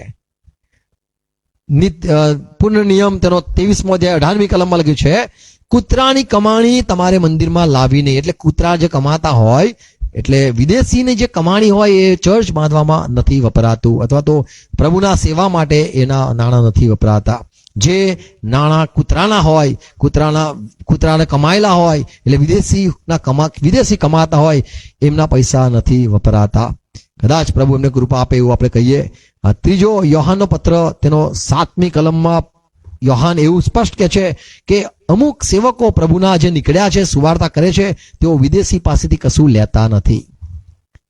આજકાલના જમાનામાં લોકો થેલીઓ, પોટલીઓ, સુટકેસો જે મંદિરો હોય, મસ્જિદ હોય, ગિરદ્વારા હોય, ગુરુદ્વારા હોય, ત્યાં મૂકીને જતા હોય છે કે ભાઈ વાપરજો. ખબર નહીં કોના કેવા પૈસા હશે. પણ અહીંયા બાઇબલના જે લોકો છે 7મી કલમમાં લખ્યું છે, 3 યોહાનનો પત્ર 7મી કલમ, કેમ કે તેઓ તેના નામની ખાતર પ્રભુના નામને માટે નીકળી ગયા છે, સુવાર્તા કરવા બહાર નીકળ્યા છે ને વિદેશીઓ પાસેથી કંઈ લેતા નથી. વિદેશી પાસેથી નથી લેતા, કેમ કે કૂતરાની કમાણી એ યહોવાના સેવામાં ન વાપરવી એવી આજ્ઞા હતી. પુનઃ નિયમ 23મો અધ્યાય 18મી કલમ. સારું, તો માથથી સુવાર્તા 7:6 માં પ્રભુએ કીધું કે જે પવિત્ર છે તે કૂતરાને નહીં નાખવું. વિદેશીને બાઇબલની વાતો નહીં કરવી. વિદેશી હોય તારું તું સફળ થશે, યહોવા તારું ભલું કરે, યહોવા તને આશીર્વાદ આપે, તારા અખરોટને કોઠને ને બધી વાત નહીં કરવી. એમને કોઈ પણ પવિત્ર વસ્તુઓ નહીં આપવી. કૂતરાને માટે પવિત્ર જે છે કૂતરાને નહીં નાખવું એવું બાઇબલ કહે છે. તો કૂતરા બહાર છે એવું જોઈએ છે. બીજા શબ્દ છે જાદુ ક્રિયા કરનારા. જાદુ ક્રિયા કરનારા યર્મિયામાં લખ્યું છે 23-27 અધ્યાય 9મી કલમ. જાદુ ટોના કરનારા, ધંતર મંતર કરનારા, મૂઠ મારનારા, જોશ જોનારા, અથવા તો જે આત્માઓના સાથે સંપર્ક કરીને એમની ભક્તિ કરીને એમના પાસેથી વિચારો લાવીને લોકોને સલાહ આપનારા જે છે એ લોકો પણ પ્રભુના રાજ્યમાં નહીં હોય. 9મી કલમ યર્મિયા 27:9. બહુ સરસ. તેથી તમારા પ્રબોધકો, તમારા જોશીઓ, તમારા સ્વપ્નો જોનારાઓ, તમારા તમણ કરનારા તથા તમારા ભુવાઓ તમને કહે છે કે તમે બાબેલના રાજાના હાથમાં પડશો નહીં. તમને તમારું બધું સાવધ થશે, તમે નહીં જાઓ, ચિંતા ના કરો. તો જાદુ ક્રિયા કરનારાઓ પણ સ્વર્ગમાં નહીં હોય, કારણ કે જો એ લોકો આવી જાય તો એ લોકો પાછું એ જ ચલાવે જે ચલાવતા હતા જૂના સમયમાં. માલાકીનું પુસ્તક 3 અધ્યાય 5મી કલમ. પ્રભુ કહે છે હું ન્યાય કરીશ અને આ બધા જે જાદુ કરનારા છે, વ્યભિચારીઓ છે, જૂઠા સોગંદ ખાનારા છે, એમને હું જોઈ લઈશ. 5મી કલમ. વળી ન્યાય કરવા હું તમારી નજીક આવીશ હા, અને જાદુગરો તેમજ વ્યભિચારીઓ તથા જૂઠા સોગંદ ખાનારાઓની વિરુદ્ધ મજૂર પર તેની મજૂરીના સંબંધમાં જુલમ કરનારની અને વિધવા તથા અનાથ પર જુલમ કરનારની વિરુદ્ધ અને પરદેશીનો હક પચાવી પાડનાર તથા મારો ડર નહીં રાખનારની વિરુદ્ધ હું સાક્ષી પૂરવા તત્પર રહીશ, એમ સૈન્યનો દેવ યહોવા કહે તો છે. પ્રભુ કહે છે કે અહીંયા જે માથી આપણે પ્રેક્ટિકલ 21:8 વાંચ્યું કે જાદુ ક્રિયા કરનારા નહીં હોય. બીજો શબ્દ જોઈએ છે, માફ કરો, આપણે પ્રેક્ટિકલ 21:8 પણ આ જ વાત છે. જાદુ કરનારાઓ કયા છે? તો કે છે બીજા મરણમાં છે, અથવા તો તેઓ નર્કને ગંધક તથા બળતી આગમાં તેઓ છે. 8મી કલમ. પણ બીકણો, અવિશ્વાસીઓ, ભ્રષ્ટ થયેલા ખૂનીઓ, વ્યભિચારીઓ, જાદુક્રિયા કરનારા, મૂર્તિ પૂજકો તથા સગડા જુઠ્ઠાઓનો ભાગ અગ્નિ તથા ગંધકથી બળનારી ખાઈમાં છે. તો આ જે જાદુ કરનારા છે એ લોકો નથી સ્વર્ગમાં, એ લોકો બીજા મરણમાં છે. કેમ કે તેઓ જો હોય તો તેઓ સારી પ્રજાને ફરતી બગાડી દેશે, ભોળા લોકોને પાછા ઊંધા વાર્ગે લઈ જશે. પોતે તો યરુશલેમ જઈને યહોવાની સેવા અથવા તો ભક્તિ નહીં કરે, પણ જે સાધારણ લોકો છે એમને પણ તેઓ બેખાવી શકે છે. અને એટલા માટે આ જાદુગરો નહીં હોય. નિર્ગમનમાં 7મો અધ્યાય 11મી કલમમાં ફારૂન પોતે એની પાસે પણ જાદુગરો હતા અને એને પોતાના જ્ઞાની જાદુગરોને પણ બોલાવ્યા કે તમે બી ચમત્કાર કરો અને મૂસાની આગળ ઉભા રહો. તો આ જે જાદુગરો છે એ યહોવાના નથી હોતા, એ વિદેશીના હોય છે. બીજો શબ્દ જે છે વ્યભિચારીઓ. આ વ્યભિચારી અને એક બીજો શબ્દ પણ બાઇબલમાં છે લંપટ. લંપટો અને વ્યભિચારીઓ, આ બે શબ્દ બહુ જ એના વિશે અભ્યાસ કરો તો બહુ જ ગહેરી વાત છે. જે વ્યભિચારી છે એ એડિશનલ લગ્ન અથવા તો લગ્નના સાથે બીજું કરતા હોય એને વ્યભિચારી કહેવાય છે. ને જે લંપટ હોય છે એ કોઈ સંબંધ વગર જ એ લોકો કોઈ પણ પ્રકારનો સંબંધ નહીં હોતો, લગ્નનો સંબંધ નથી હોતો, સંબંધ વગરના જ એમના જીવનો એમ જ હોય છે, એને લંપટપણું કહેવાય છે. 1 કોરિન્થી તેનો 6 અધ્યાય 9મી કલમમાં પાઉલે ચેતવણી આપી કે લંપટો એ દેવના રાજ્યનો વારસો નહીં પામે. 9મી કલમ 1 કોરિન્થી 6:9. શું તમે જાણતા નથી? હા, નથી જાણતા. જણાવો પાઉલ. કે અધર્મીઓને દેવના રાજ્યનો વારસો મળશે નહીં. હા, ભૂલ ન ખાઓ. વ્યભિચારીઓ, મૂર્તિ પૂજકો, લંપટો, વિષયીઓ, ભૂમેન્થીઓ, ચોરો, લોભીઓ, છાકટા, નિંદકો તથા જુલમથી પૈસા પડાવનારા, એઓને દેવના રાજ્યનો વારસો મળશે નહીં. દેવના રાજ્યમાં વારસો નહીં મળે. અહીંયા શબ્દ છે વ્યભિચારી અને બીજો શબ્દ છે લંપટો. હિબ્રો પત્ર 13મો અધ્યાય 4મી કલમ. લગ્ન એ સર્વમાં માન યોગ્ય ગવાય અને દેવ કહે છે કે અને બિચારું નિર્મળ રહે, અને દેવ લંપટોનો શું લખેલું છે? સર્વમાં લગ્ન માન યોગ્ય ગણાય અને બિછાનું નિર્મળ રહે કેમ કે દેવ લંપટોનો તથા વ્યભિચારીનો ન્યાય કરશે. બે શબ્દ જે છે લંપટ અને વ્યભિચારી. લંપટ જે છે એ કોઈ સંબંધ નથી બનાવતા, પતિ પત્ની નથી કહેવાતા, કોઈ પણ સંબંધ નથી હોતો, ખાલી એમનું મજા જીવન હોય છે, તો એ લંપટ કહેવાય છે. અને વ્યભિચારી એટલે લગ્નવાલા હોય એની વાત છે. એફએસસી 5:5. ફરીથી આ એફએસસી મંડળીને પાઉલ કહે છે, તમે આ જાણો છો? કેમ કે આ તો તમે ખાતરીપૂર્વક જાણો છો કે ના, ફરીથી બતાવો પાઉલ. કોઈ પણ વ્યભિચારી અથવા દુરાચરણી અથવા દ્રવ્યલોભી એટલે મૂર્તિપૂજક એઓને ખ્રિસ્તના તથા દેવના રાજ્યમાં કઈ વારસો નથી. ખ્રિસ્ત અને દેવ. તો ખ્રિસ્ત ને દેવનું રાજ્ય કઈ જગાએ છે? તો આપણે અહીંયા જે જોઈએ છે પ્રેક્ટિકલમાં 22 અધ્યાયમાં જોયું કે દેવનું રાજ્ય અને ખ્રિસ્તનું રાજ્ય જ્યાં છે એમાં આ લોકો નહીં આવે. તિમોથીમાં જોઈએ છે, 1 તિમોથી 1:8 કલમ, 1 તિમોથી 1:8 કલમ અને 9મી કલમ ને 10મી કલમ. પણ આપણે જાણીએ છીએ શું જાણીએ છે? જો તેનો યથાર્થ ઉપયોગ કરવામાં આવે આ નિયમશાસ્ત્ર જે છે એનો જો આપણે ઉપયોગ કરીએ તો નિયમશાસ્ત્ર સારું છે. સારું છે. આપણે આટલું તો જાણીએ છીએ શું જાણીએ છે? કે નિયમ તે ન્યાયને માટે નથી. જે વ્યવસ્થિત જીવતો હોય એના માટે નિયમ ના હોય, પણ જે વ્યવસ્થિત ના ઉઠતો હોય, ના જતો હોય, ના વાત કરતો હોય, જે વ્યવસ્થિત ના રહેતો હોય એના માટે નિયમો આવે છે. હા, પણ અનીતિમાન તથા અનીતિમાન હોય એના માટે રોક લગાવવામાં આવે છે. તથા સ્વચ્છંદી સ્વચ્છંદી હોય એના માટે કહેવાય પગ ના લાવો, એવું કહેવામાં આવે છે. પછી જેઓ અધર્મી અધર્મી હોય, તથા પાપી, પાપી, અપવિત્ર અપવિત્ર, તથા ધર્મભ્રષ્ટ, ધર્મભ્રષ્ટ, પિતૃ હત્યારા તથા માતૃ હત્યારા, હમ. ખૂનીઓ, વ્યભિચારીઓ, પુમેન્થીનીઓ, મનુષ્ય હરણ કરનારાઓ, જૂઠાઓ તથા જૂઠા સમ ખાનારાઓ એવા સર્વને માટે છે. તો નિયમ આ બધા લોકો માટે હોય જે વ્યવસ્થિત ગાડી ચલાવતો હોય એના માટે બોર્ડ નથી હોતું કે 60ની સ્પીડના ઉપર ના ચલાવતા, અને અહીંયા ભાઈ છે પોલીસ સ્ટેશન કે અહીંયા ભાઈ હોર્ન ના વગાડતા. તો નિયમ એ જે સ્વચ્છંદી હોય એના માટે કાયદા હોય છે. અહીંયા જે કહે છે કે મર્ડરર પણ જોઈએ છે, ખૂની પણ જોઈએ છે, એ લોકો પણ સ્વર્ગમાં નહીં હોય. કેવા અહીંયા શબ્દ જે છે બીજું નિર્ગમ માફ કરો ગણના તેનો 35મો અધ્યાય 17મી કલમ. ખૂન કેવું હોય છે? ખૂન કોઈ કદાચ પથરો મારે ભૂલથી અને કોઈનું મરણ થઈ જાય તો એને મારી નાખવાનો. 17મી કલમ. અને જેથી મોત નીપજવાનો સંભવ હોય મોત થઈ જાય એવો પથ્થર લઈને તે તેને મારે હા કે તેથી જો પેલાનું મોત નીપજે તો તે ખૂની છે. ખૂનીને તો નિશ્ચય દેહાત દંડ દેવો.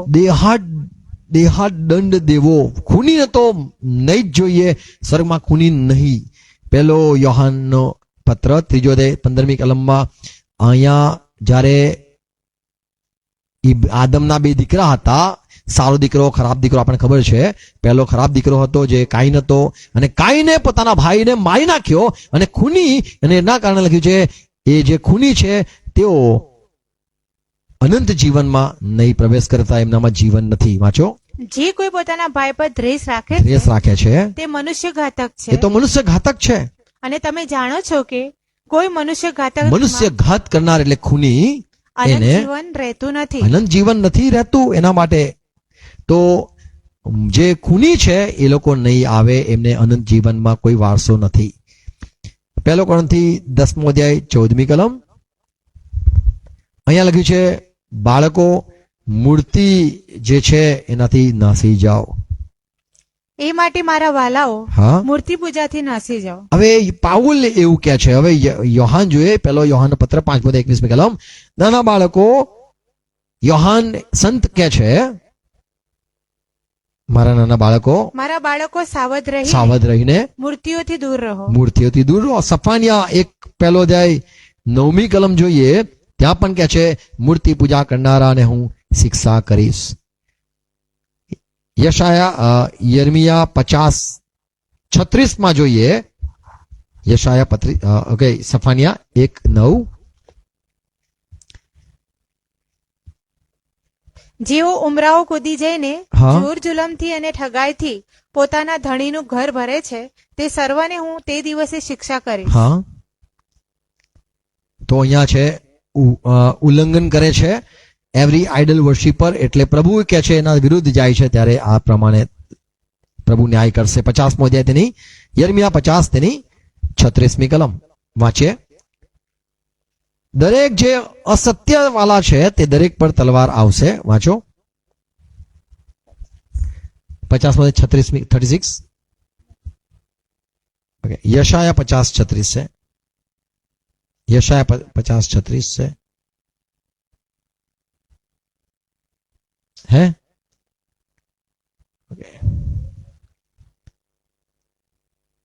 સારું. યોહાની સુવાર્તા 8મો અધ્યાય તેની 44. પ્રભુ કીધું જે શેતાન છે તે પ્રથમથી મનુષ્યઘાતક હતો અને તે સત્યમાં સ્થિર રહ્યો નહીં. તે જુઠ્ઠું બોલે છે, પોતાથી જ બોલે છે, નહીં તો જુઠ્ઠાનો બાપ છે. તો જેમ આપણે પ્રેક્ટિકલ 22મો અધ્યાય 4થી કલમમાં વાંચ્યું, જે દરેક અસત્ય આચરે છે તે દરેક કે છે કે બહાર છે. 16મી કલમ પ્રેક્ટિકલ 22મો અધ્યાય 16મી કલમ. હું ઈસુ મારા દૂતને જો મોકલું છું જે મંડળીઓને સાક્ષી આપવા માટે મોકલ્યો છે. વાંચો. મેં ઈસુએ મારા દૂતને મોકલ્યો છે હા કે તે મંડળીઓને સારું આ સાક્ષી તમને આપે. હમ હું દાઉદનું થળ તથા સંતાન અને પ્રભાતનો પ્રકાશિત તારો છું. હવે આ જે વાત લખી છે, હું મંડળીનું હું દાઉદના થળ અને હું પ્રકાશિત તારો છું. અહીંયા જે છે લુસિફર શબ્દ છે એટલે પ્રકાશિત તારો. લુસિફરનો અર્થ થાય છે પ્રભાતનો ચમકતો તારો. અને અહીંયા પ્રભુ ઈસુ ખ્રિસ્ત કહે છે હું છું દાઉદનું થળ અથવા દાઉદનું રૂટ. દાઉદનું જે થળ છે અથવા દાઉદની જે શરૂઆત છે કદાચ કહીએ એનો બાપ યશાઈ હતો. પ્રેક્ટિકલ 5:5 પણ એવું લખ્યું છે હું દાઉદનું થળ છું. દાઉદનું થળ યશાયામાં પણ લખ્યું છે 11મો અધ્યાય 1લી કલમ, યશાયા 11:1. પ્રભુ ઈસુ ખ્રિસ્ત કઈથી આવશે તો કે છે યશાઈ જે હતો, યશાઈ એ દાઉદનો બાપ હતો, યશાયા સેવક હતો, પણ યશાઈ જે હતો એ દાઉદનો પિતાનું નામ હતું યશાઈ. યશાઈના ઠૂઠામાંથી ફણગો ફૂટશે હા ને તેની જળમાંથી ઉગતી એક ડાળીને ફળ આવશે. તો અહીંયા જે જળ છે એમાંથી ઉગવાની વાત છે. તો દાઉદના જે થળ છે એની જે નીચેનું જે રૂટ છે અહીંથી કે છે કે ખ્રિસ્ત આવવાનો હતો. લાગે છે દાઉદનો. એટલા માટે પ્રભુ કીધું કે શું હું દાઉદનો સંતાન છું? તમે શું કહો છો? જો ઈસુ દાઉદનો દીકરો હોય તો શા માટે દાઉદ એને એમ કે છે મારો પ્રભુ? મેં જોયું તો કે યહોવાને જોયા અને મેં મારા પ્રભુને જોયા. તો દાઉદે એમ કેવું જોઈએ મેં યહોવાને જોયા અને એને જમણે હાથે બિરાજમાન મારા દીકરાને જોયો. પણ ના, આ ઈસુ ખ્રિસ્ત છે એ દાઉદનું થળ છે, દાઉદનું સંતાન નહીં પણ દાઉદનું થળ એટલે એનું બીજ, એના જે એનું રૂટ છે એ. 11મો અધ્યાય 1લી કલમ ફરતી વાંચે. હું તો યશાઈના ઠૂઠામાંથી ફણગો ફૂટશે હા ને તેની જળમાંથી. અને યશાઈની જે જળ છે ત્યાંથી, એટલે હું દાઉદની જળ છું એવું કે છે. હવે ઈસુ ખ્રિસ્ત દાઉદની જળ કોણ હતો?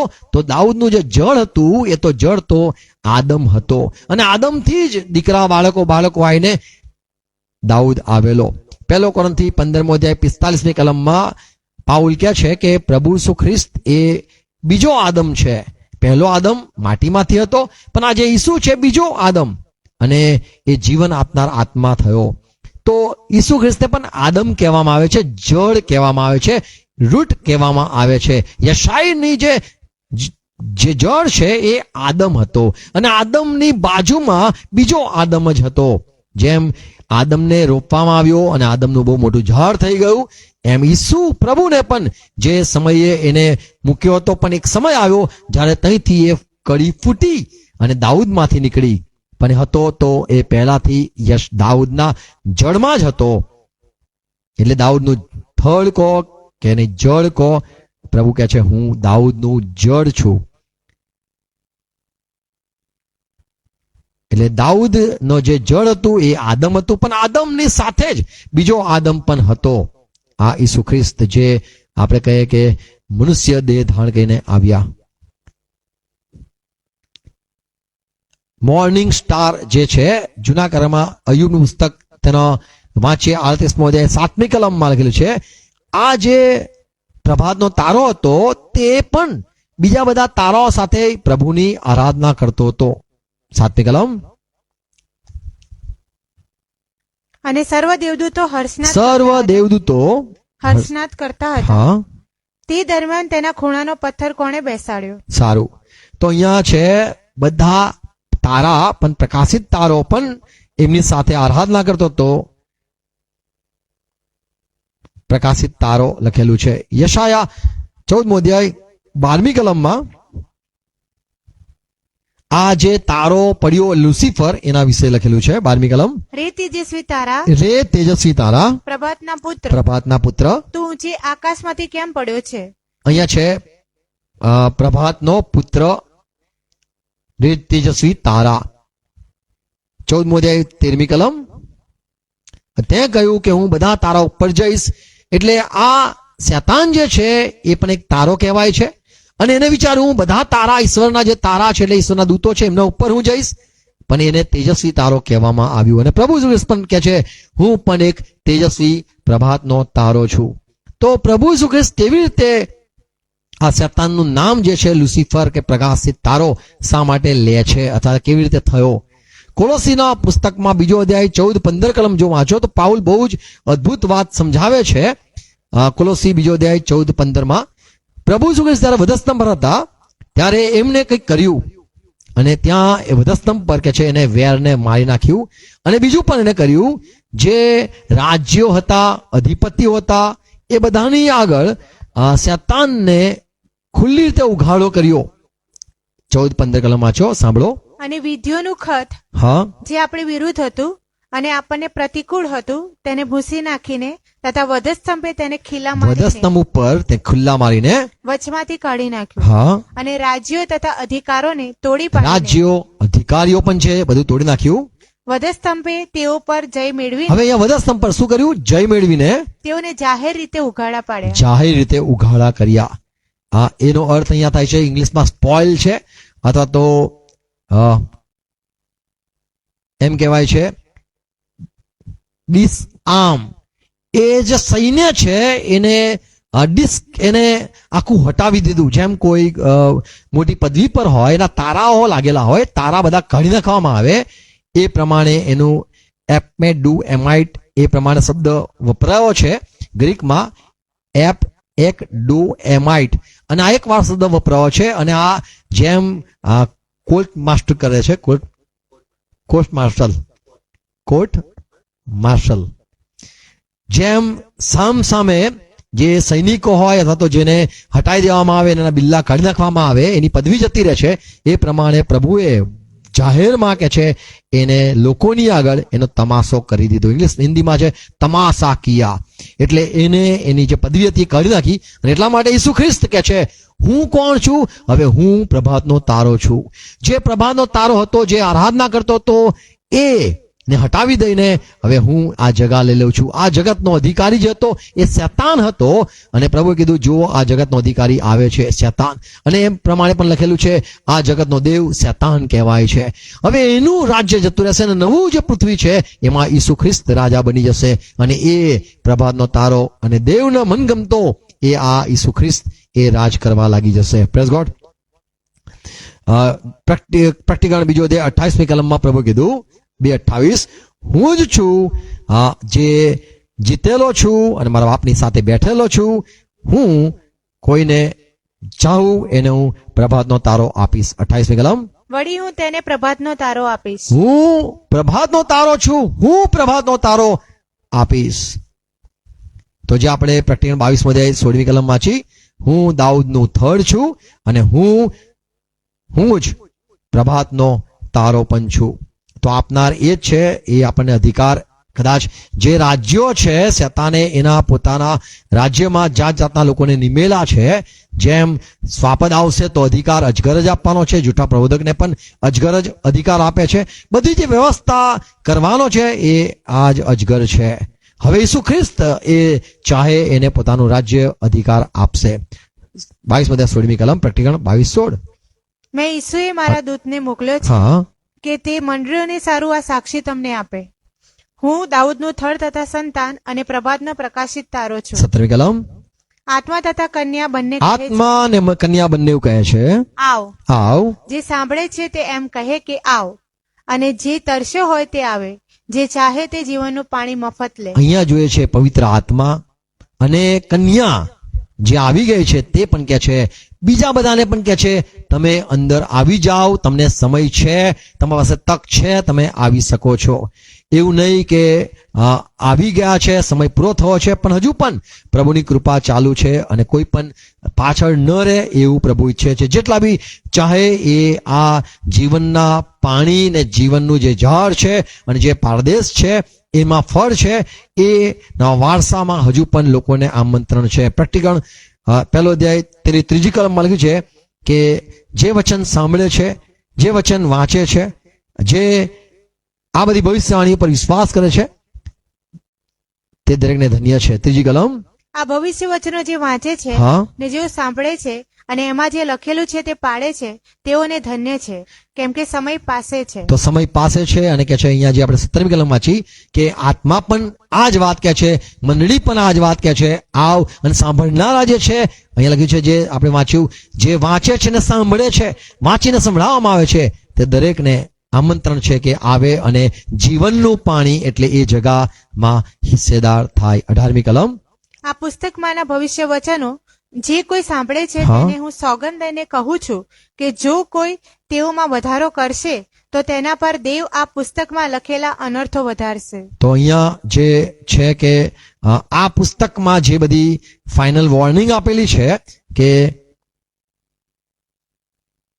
આવું આવું બનવાનું છે, અને કદાચ કોઈ કે ના ના કોરોના બી આવશે ને, ડબલ કોરોના આવશે ને, ત્રિબલ કોરોના આવશે, આ જે નથી લખ્યું એ વાતો પણ જયારે લોકો કહેશે તો એ અનર્થો એના ઉપર લખી છે, એના પર વધારીશ. આ દુનિયામાં નહીં પણ એના ઉપર એ બધી વાતો આવશે. ફરતી વ્યવસ્થિત વાંચીએ. આ પુસ્તકમાંના ભવિષ્ય વચનો જે કોઈ સાંભળે છે તેને હું સોગંદ લઈને કહું છું તેને હું કહું છું, તે વ્યક્તિને, કે જો કોઈ તેઓમાં વધારો તે કરશે વ્યક્તિ જો વધારો કરશે તો તેના પર તો તેના ઉપર લખેલું છે અનર્થો વધારીશ. એવું નહીં કે હજુ આપણે ઉમેર લઈએ બાઇબલમાં કે આ બધી બાબત બી બનવાની છે ને એ ઉમેરાઈ જશે. ના, આપણા ઉમેરવાથી કશું વધવાનું નથી. કદાચ કોઈ કે 666 આવશે, તમે વધારો, એ તમારા માટે આવશે પણ બીજા માટે નહીં. તમારા પર અનર્થો વધશે. પ્રભુની જેટલી પણ વાતો છે એટલી જ વાતો બનવાની છે. 19મી કલમ. અને જો કોઈ આના આશીર્વાદો લઈ લેશે, હા, વળી જો કોઈ આ ભવિષ્ય વચનના પુસ્તકમાંથી કંઈ પણ કાઢી નાખશે કાઢી નાખશે તો દેવ તેનો ભાગ જીવનના ઝાડમાંથી તથા પવિત્ર નગરમાંથી એટલે આ પુસ્તકમાં જે જે લખેલું છે તેમાંથી કાઢી નાખશે. તેનો આશીર્વાદ તેને નહીં મળે, એટલે નહીં તે આવી શકે પવિત્ર નગરમાં, કે નહીં તે એના ફળ ખાઈ શકે, કે નહીં એના પ્રવેશ કરી શકે. તો એને એમાંથી હું બહાર કાઢી નાખીશ. 20મી કલમ. જે આ વાતોની સાક્ષી આપે છે હા, તે કહે છે કે હા, હું થોડી વારમાં આવું છું. આમીન. હે પ્રભુ ઈસુ, આવ. Praise lord. તો અહીંયા કહે છે કે મારા નાથા આવું છે. પહેલો કોરંથી 16:22મી કલમમાં મંડળીના લોકો શીખી ગયેલા કે આપણે એમ કહેવાનું, પ્રભુ આવ, પ્રભુ આવ, તમે વહેલા આવો, એવી પ્રાર્થના કરવાની. અહીંયા જે પ્રેક્ટિકલમાં પણ એ અંતિમમાં પ્રભુ ઈસુ કહે છે, હું જ છું. શરૂઆતથી મેં વાત કરી, હું જ આવું છું, થોડી વારમાં આવું છું. પાઉલ કહે છે કે જે પ્રભુને પ્રેમ ના કરતો હોય તો તે શ્રાપિત થાય. પ્રભુને પ્રેમ કરનારા જ કહી શકે છે, હે પ્રભુ તમે આવો. પ્રેક્ટિકલ 22:20. જે આ વાતોની સાક્ષી આપે છે તે કહે છે કે હા, હું થોડી વારમાં આવું છું. હા, આમીન. હે પ્રભુ ઈસુ, આવ. હવે આ યોહાન કહે છે, હા પ્રભુ ઈસુ તમે આવો, હું ઈચ્છું છું તમે આવો. 21મી કલમ. પ્રભુ ઈસુ ખ્રિસ્તની કૃપા સંતો પર હો. આમીન. આમેન. તો વિધાઉટ ગ્રેસ, પ્રભુની કૃપા વગર તમે અંદર પ્રવેશ નથી કરતા, ન કે નવું યરુશલેમ જોઈ પણ નહીં શકો. તો આ આપણો જે હતું કે નવું યરુશલેમમાં પ્રવેશ કરવાની વાત, એના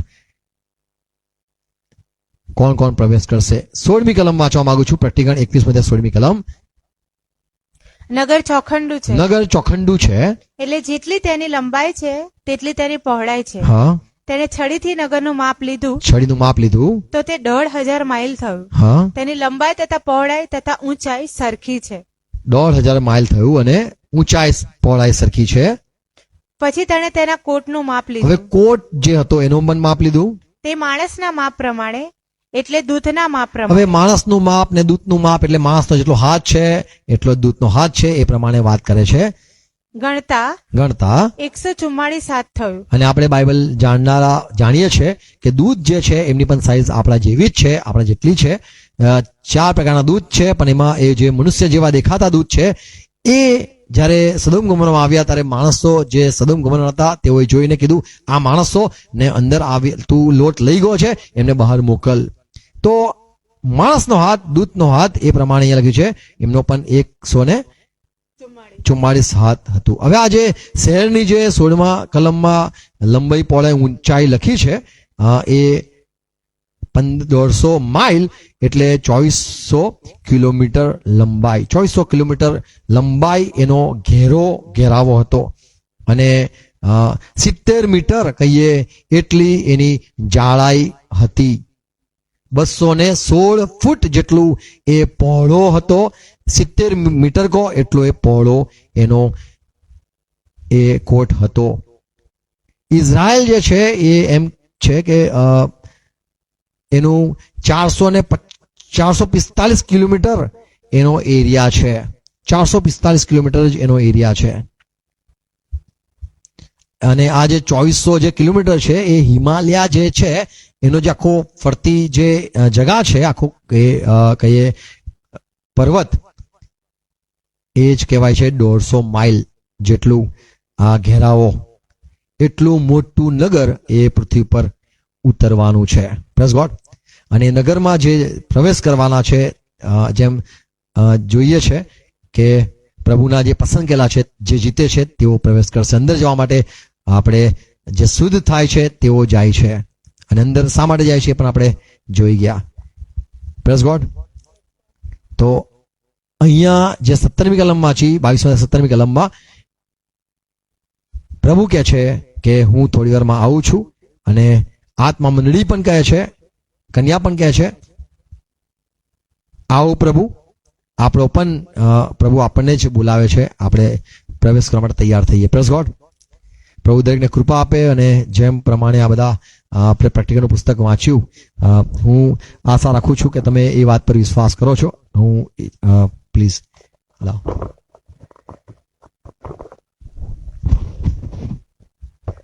પ્રેઝ લોર્ડ. હું થોડું બાઇબલ મારું બતાવવા માંગુ છું. મારું બાઇબલ જે છે જો મેં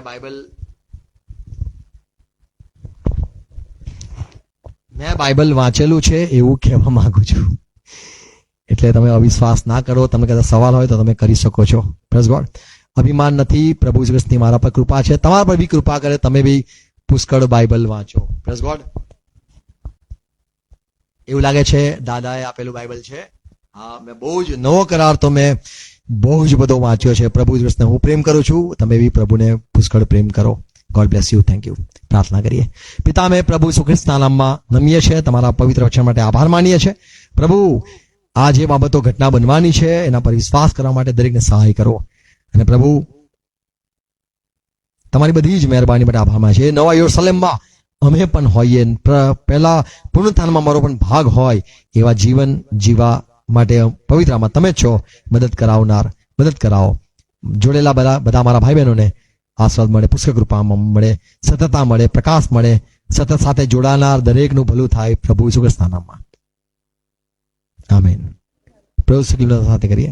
આકાશમાં અમારા બાપ, તમારું નામ પવિત્ર બનાવો, તમારું રાજ્ય આવો, જેમ આકાશમાં તેમ પૃથ્વી પર તમારી ઈચ્છા પૂરી થાઓ. દિવસ રોટલી આજ મને આપો, જે મને માફ કરું છું તે મને માફ કરો, મને પ્રશ્ન ન લાવો, મને સાતના છૂટકો કરો, કેમ કે રાજ્ય ત્યાં પરાક્રમ મહિમા સરકાર તમારા છે. આમીન. આમીન. Praise Lord. God bless you. અને પ્રેક્ટિકલ પુસ્તકને ઈચ્છીશ તમે વાંચો અને સવાલો તમે કરી શકો છો. અને વિશ્વાસ કરનારા દરેકને ફરતી ગોડ બ્લેસ યુ. આપણે આ પૂરેપૂરું પ્રેક્ટિકલ પૂરું કરી શક્યા પ્રભુની કૃપામાં. Thank you Jesus. Amen. Praise God.